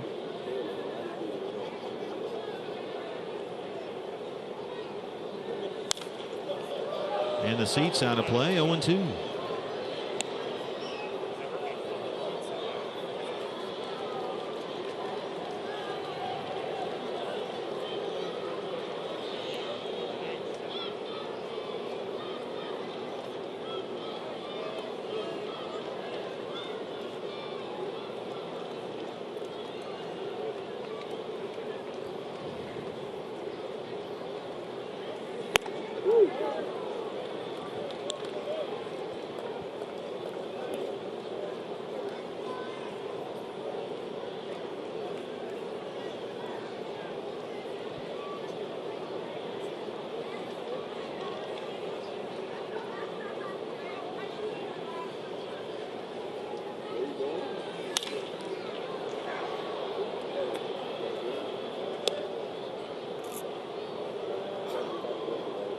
In order to take advantage of this big ballpark, a veteran like Jason Grilli figures just to stay away from Jake Lamb's power, make him hit it to the opposite field.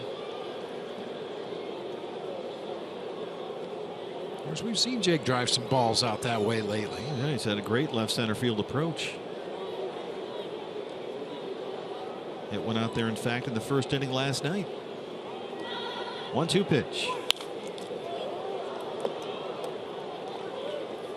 Jake says for the most part his stock approach at the plate is to hit the ball hard to center field.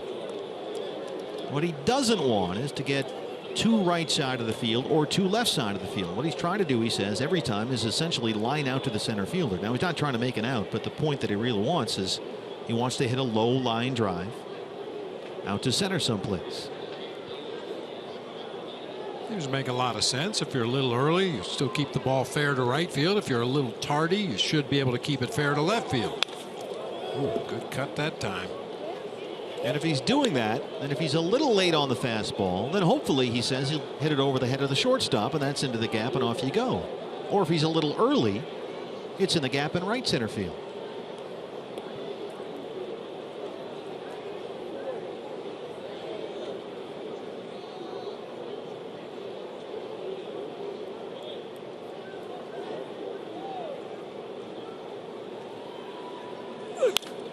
Big time battle here. He's taking some home run swings, I'll say that. But that's how you end up with these 15 inning games, right? If everybody comes up in extras and tries to win it right there. Yeah, unfortunately, everybody wants to be the hero. See their name in the headlines of the paper the next day.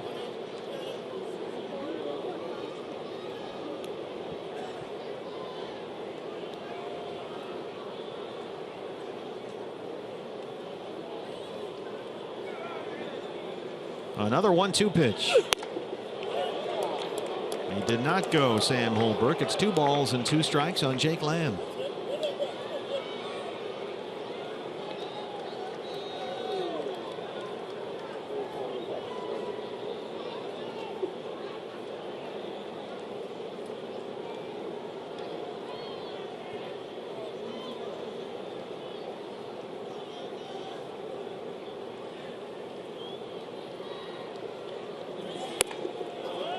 Full count, 3-2. Goldie on deck. 10th pitch of the at bat coming up for Jake.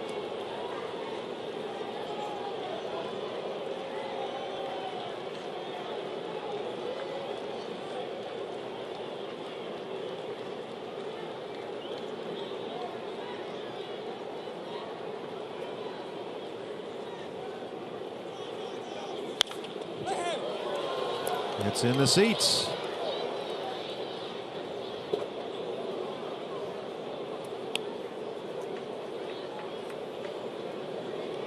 Jake will not try and hit it away from the shift despite the good left center field approach, because he says he knows if he's up there trying to control where he hits the ball, then he's changing his bat path, and he doesn't want to do that. He wants the barrel of that bat in the zone early, and he wants it to stay in that zone for as long as possible with his natural swing.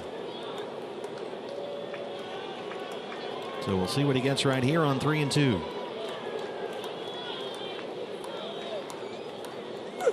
Got it. Grilli wins the war and strikes out the side. Bottom 10 coming up.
Atlanta, we're here at Turner Field, still playing ball. 3-3 game, bottom 10.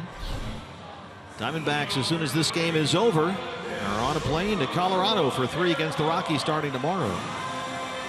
D-backs have still not named a starting pitcher for that game. They have pushed both Ruby De La Rosa and Robbie Ray back a day. Just trying to get them some extra rest. Everybody's just fine. And this one got away late. They were up 3-0. But a 3-run Atlanta 8th inning against Andrew Chafin and Jake Barrett have tied it up. Randall Delgado got a huge out in the 9th with the bases loaded and 2 down. And here we are, bottom 10. Eric Ibar will lead it off. Well, in my official capacity of Captain Obvious here in the booth, it's TBA for tomorrow, and Ruby and Robbie Ray have been pushed back a day. There's going to have to be a roster move. Somebody's going to have to go to make space for whoever tomorrow's starting pitcher is.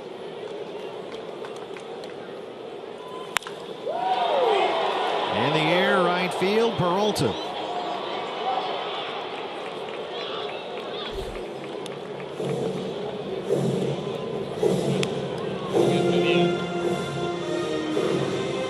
We celebrate Mother's Day all over Major League Baseball today. Going to be a long afternoon for some of the moms who are with us. They're hanging in. That's what moms do. They keep dinner warm when you're late coming home from practice. They make sure your uniform's clean and ready to go. Give you a shoulder to cry on after an 0 for 5 with 4 strikeouts. Chase Darno 0 for 4 with 1 strikeout.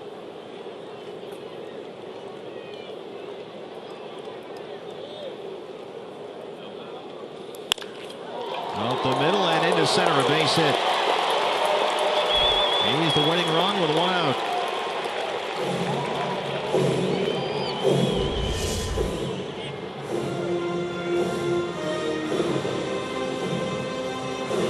About a 4-hopper right back up the middle of the field. Diamondbacks middle infielders are split wide.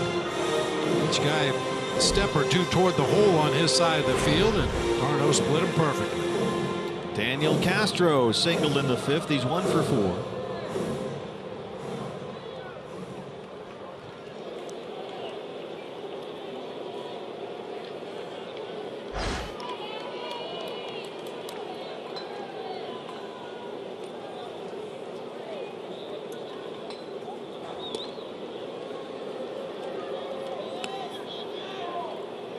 Let's go, Bravo! Let's get these D-backs out right now! Come on! We had a smidge over 17,000 with us at first pitch. A smidge less than that still here. That's slapped down the right field line, out of play. I think there might have been a missed sign right there, just judging by Castro's reaction in that batter's box. He chased a high pitch with an inside-out swing, trying to move it to that right side of the field, and then locked eyes with Darno down there at first base. Turned and looked at the third base coach, looked back to his own dugout. I think there may have been a missed sign. Yeah, Terry Pendleton, the first base coach, checked in with Darno just before that pitch. The 0-1. Right to Segura. Ahmed for 1, and Nick turns it. Double play behind Delgado, and that ends the threat. We'll go to the 11th, tied at 3.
last year on Mother's Day. Ooh, I remember. I'm kind of taking, this is my responsibility. It's all on you. Yeah, it is. I own it. Wow, Bob, this game is really moving along. Wow, what a fast game. I felt confident. What can I tell you? And now I'm dreading that. So here we are, 11th inning. After Jason Grilli struck out the side in the 10th, the new pitcher for Atlanta is the right-hander Jim Johnson. And Goldie will lead it off. By the way, last year on Mother's Day, we were in Milwaukee, you may recall, and we played 17 innings. Martin Maldonado, the walk-off homer. I believe off, if memory serves, El Nino. Fidel Nunez. Yeah, I think you're right. He had come on to eat up as many innings as he could at the tail end of that extra inning ball game. Yeah, I think he pitched like 5 1/3 innings, 2 hits, and one of them was the walk-off homer. Fidel Nunez. Goldie 0 for 4. He has struck out his last 3 times up.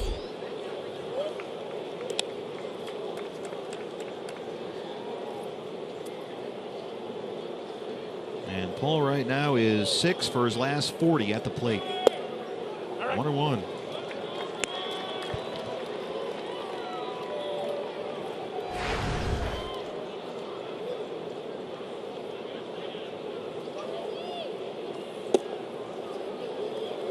See a lot of power sinkers from Johnson. Mixing an occasional curveball, especially to the right-handers, or to steal a strike one on a lefty, but a lot of sinkers. We saw Johnson pitch the opener here Friday, came on in the 6th, gave up the Brandon Drury homer. Goldie 2 for 2 with a home run against him. 3-1 pitch. Goldie started walking back to ditch the equipment, jog down to first. Not so much.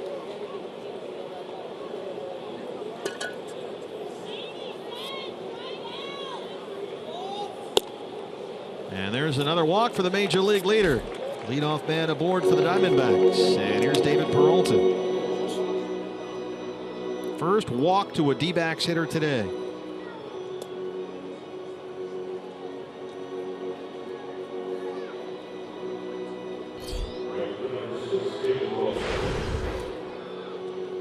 David, 262, 3 home runs. He has had quite a contrast in this series. 2 very different ball games. Friday, Peralta 3 hits, an RBI, scored twice. Last night 0 for 5. He struck out 3 times. Boy, and he looked so locked in Friday. It looked like one of those games that would have some carryover value, but disappeared last night.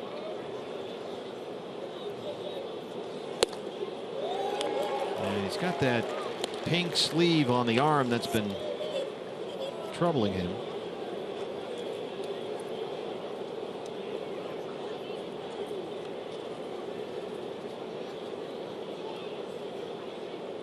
That's the reason he was not in the starting lineup today, we're told. Just barking a little bit. Hit by a couple of pitches over the last week or so. Chop foul, and it's 0-2.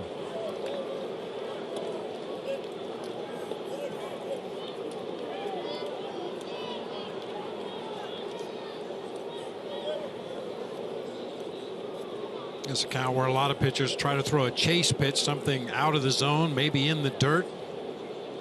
See if Goldie can read that pitch in the dirt and move up to second base. Instead, they go up the ladder.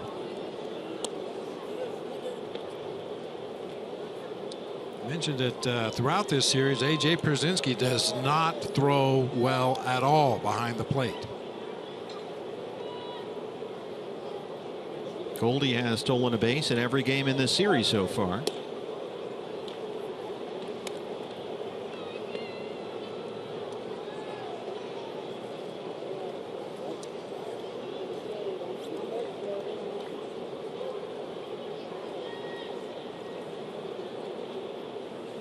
He holds it first, and Peralta takes ball 2.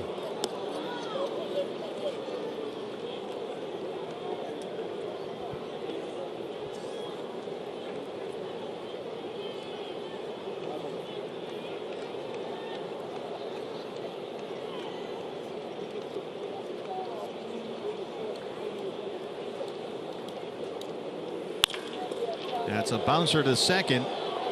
Darno makes a nice play. They get the force on Goldie, and that's it.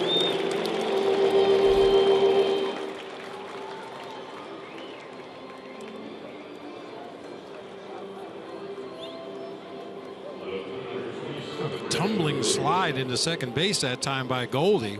Appeared to be well within the Utley rule, but it kind of looked awkward as he rolled across the bag there. Well, here's Drury, who homered off Jim Johnson Friday. And I think Freddie Gonzalez is thinking along those same lines. He's going to come out and talk to Rob Drake. And he's pointing to second base.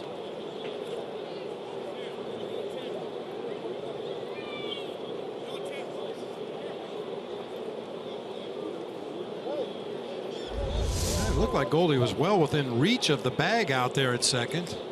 And the new rule requires the base runner to make what baseball calls a bona fide slide attempt, and then to remain on the base. You are not allowed to change your pathway to the bag while sliding to break up the double play. There wasn't even contact. I mean, Goldie's left knee stuck in the dirt out there at second base, which is why he ended up tumbling over the bag, but there was absolutely no contact with the middle infielder of any kind. And now Freddie is getting into it here with Sam Holbrook, the crew chief. I don't think they're going to bite on a review of this one, and Freddie's a little upset he's not getting his review. But I think the umpires, Bob, agree with you. There wasn't enough there to even go to the video. Yeah. But, well, Freddie's made his case. Let's see. Yeah, they are going to put the headsets on after all. I mean, he didn't force Ibar to change his lane to throw to first base. There was no contact made whatsoever. Well, remember this. The runner may contact the fielder in the course of the slide if it's a legal slide. He may not deviate from his path to the base and then contact the fielder. And this is subject to review. Obviously, the headsets are on. So you can touch the guy. Sure. We've seen guys, even if they did slide directly into the bag in other games, and he is out indeed. We've seen guys sort of grab for somebody's foot or reach up with their hands. They'll call you out if you do that. But that was a very, very quick review. Now watch the left knee as it hits the dirt right here and just stops his momentum right there. That's what caused him to tumble forward. I mean, that wasn't an attempt to roll block the middle infielder or anything like that. He attempted to put a normal slide into second base, but his left knee got stuck in the dirt. So we're set to go. It's one out. Peralta the runner at first, and here is Brandon Drury, who singled in the fifth. He has also struck out 3 times.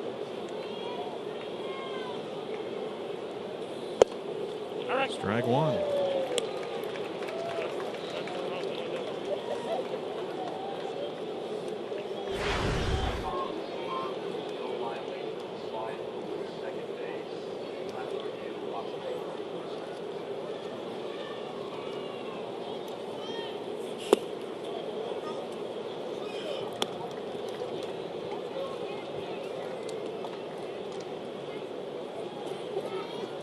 Mentioned Johnson likes to live and die with that power sinker. That's a pitch that will work its way back toward the right-handed hitter. If he starts it over the middle of the plate and ends up on the inside corner, that would be right in Brandon Drury's happy zone. 1-2. And Brandon has been awfully happy lately. Last 18 games, he's hit nearly 360, 15 extra base hits.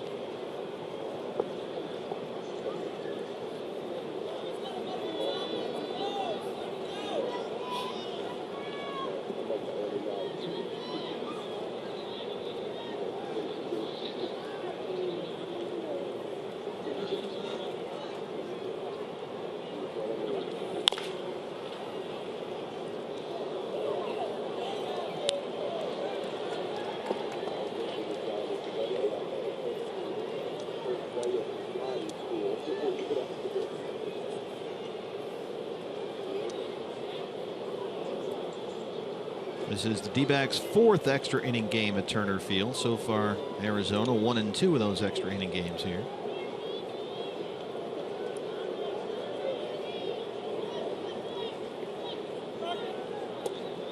Chris Herman, who has now homered in 3 of his last 5 starts, is on deck.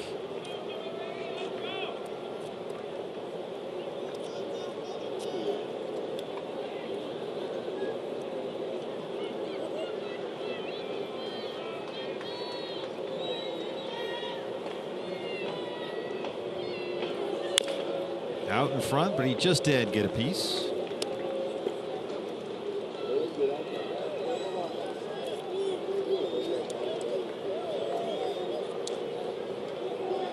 A lot of room in that gap in right center.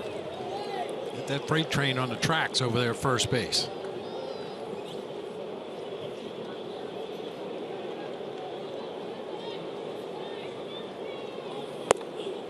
Called strike 3. Rob Drake rings him up. A lot of the Diamondback hitters have been walking away, muttering and shaking their heads after a called strike 3 by Rob Drake today. Let's see where this one was. Might have worked its way just to the outside corner that time. A.J. Pierzynski did a nice job of getting around that ball and pushing it back toward the corner as he made the catch. That's the 8th time a Diamondback hitter today has been called out on strikes looking. Chris Herman, 1 for 4. He homered in the 7th. And it was a long home run. 3/4 of the way up the foul pole in right field.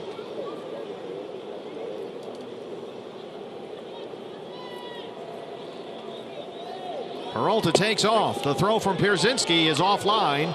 And David overslid the bag. He's back in time.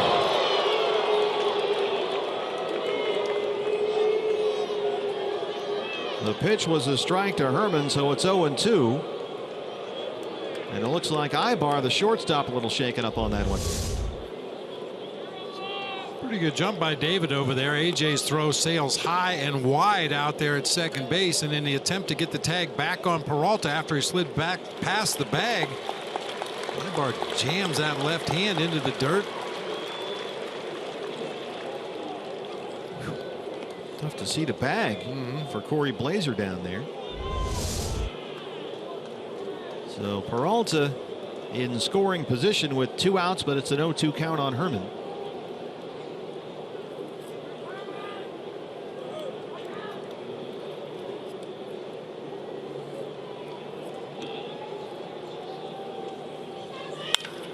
He gets this one up in the air, deep right center field, way back, and that ball is gone, a home run! Chris Herman, his 2nd home run today. And the Diamondbacks take a 5-3 lead. The Babe. America's backup catcher, Babe Herman. What a horrible mistake by Jim Johnson on an 0-2 pitch. Just put it on a tee for Chris Herman, and he absolutely crushes it to right field. What a day for Chris Herman. 2 long home runs. He has knocked in 3. And the Diamondbacks lead at 5-3. Babe Herman.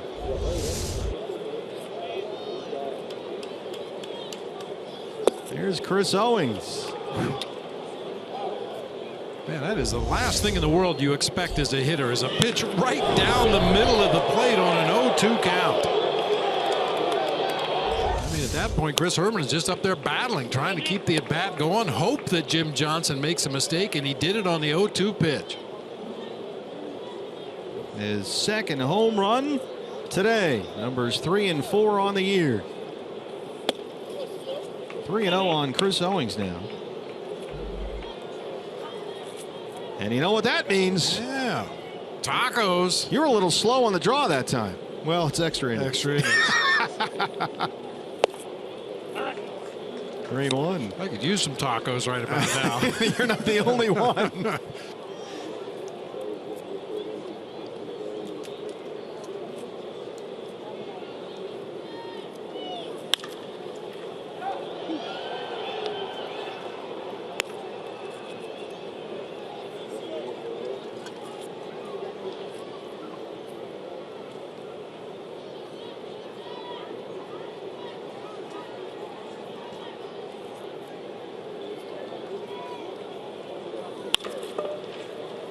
Darno at 2nd.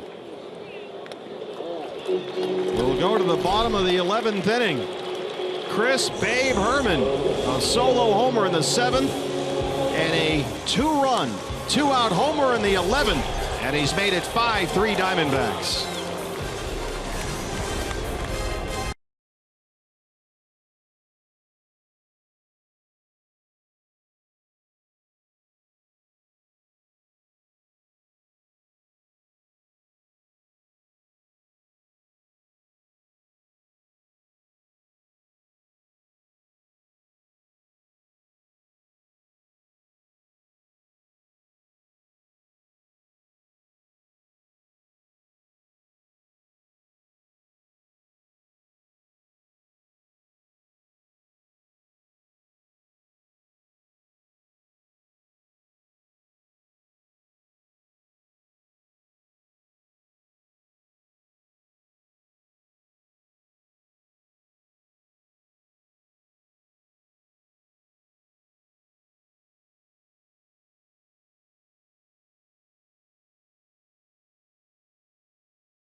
Second home run of the ball game has made it 5-3 D-backs, and on now to try and close out the ball game in a 3-game sweep is Brad Ziegler.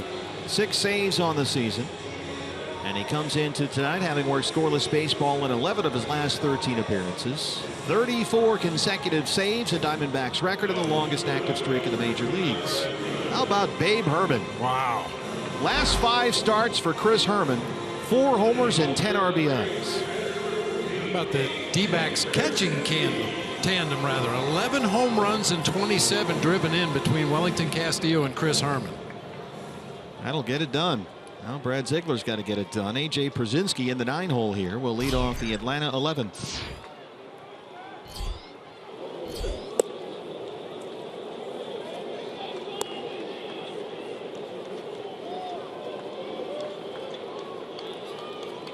Brad Ziegler got the save here last night. He worked a 1-2-3 ninth. Got Brignac, Ibar, and Castro. He also pitched Friday. That was not a save opportunity. Diamondbacks won at 7-2. He worked a 1-2-3 ninth.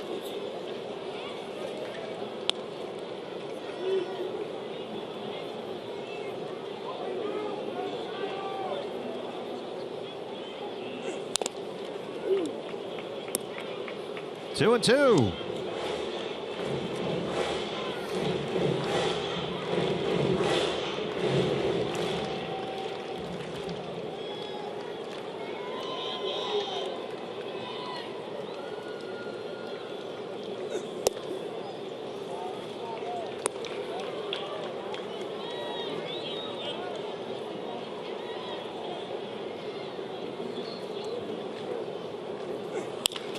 Reaches out and rolls it right into the shift. Jake Lamb is there. That's a 5-3 putout from second base. One away.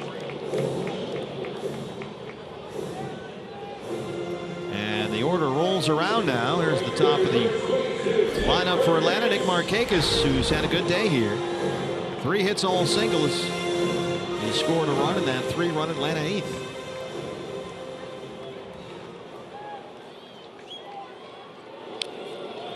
Delgado in line to get the win here, and he deserves it after coming into that mess in the bottom of the 9th. Bases loaded, 2 outs. And he got Francoeur to ground out to end the threat. And now the Diamondbacks have a chance to win it in 11.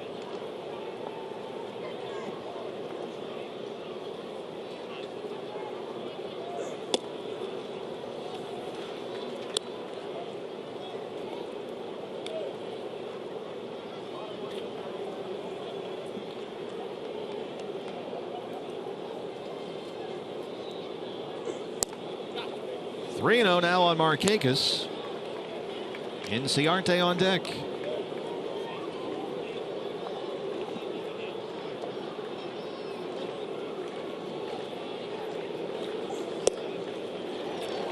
1-out walk. And the Braves will get the tying run at the plate. Ender singled and scored in the 8th. He is 1 for 5. He has struck out 3 times.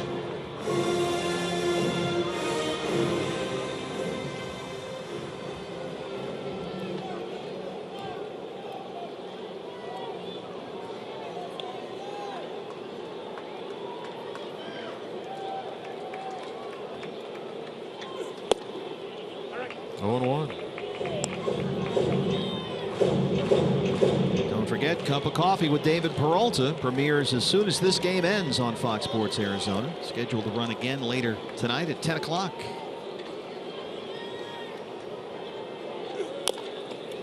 There's a high chopper that goes foul.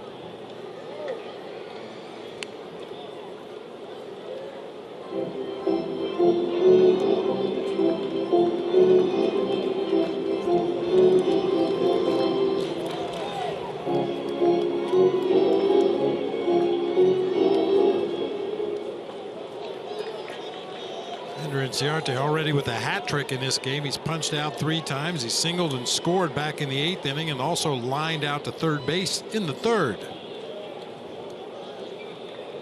0-2.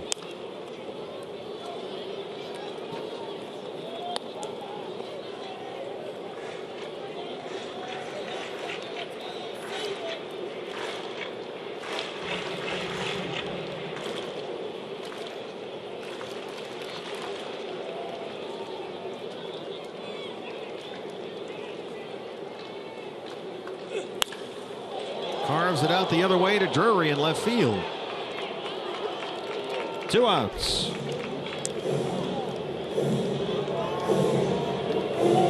Freddie Freeman. One more big out to get. He's the tying run at the plate, 2 down. 0 for 3. He has walked twice, struck out 3 times.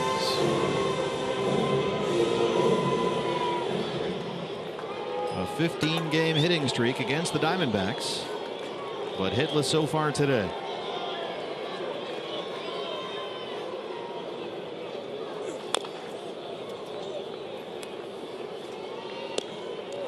Brad Ziegler did not face Freddie Freeman in his first 2 saves in this series.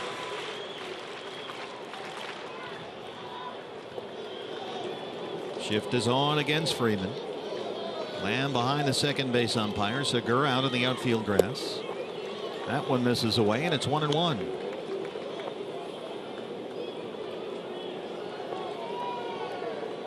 Pitcher spot up next for Atlanta. Reed Brignac is in the on-deck circle. Should Freeman reach?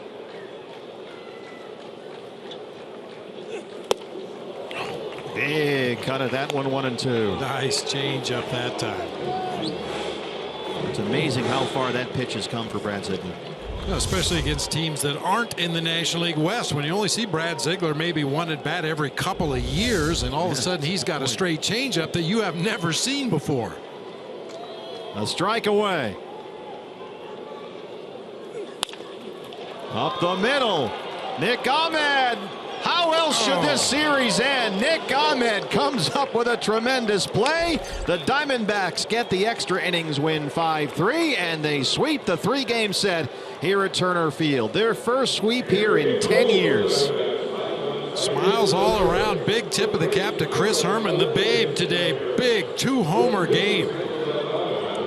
Babe Herman, his last 5 starts behind the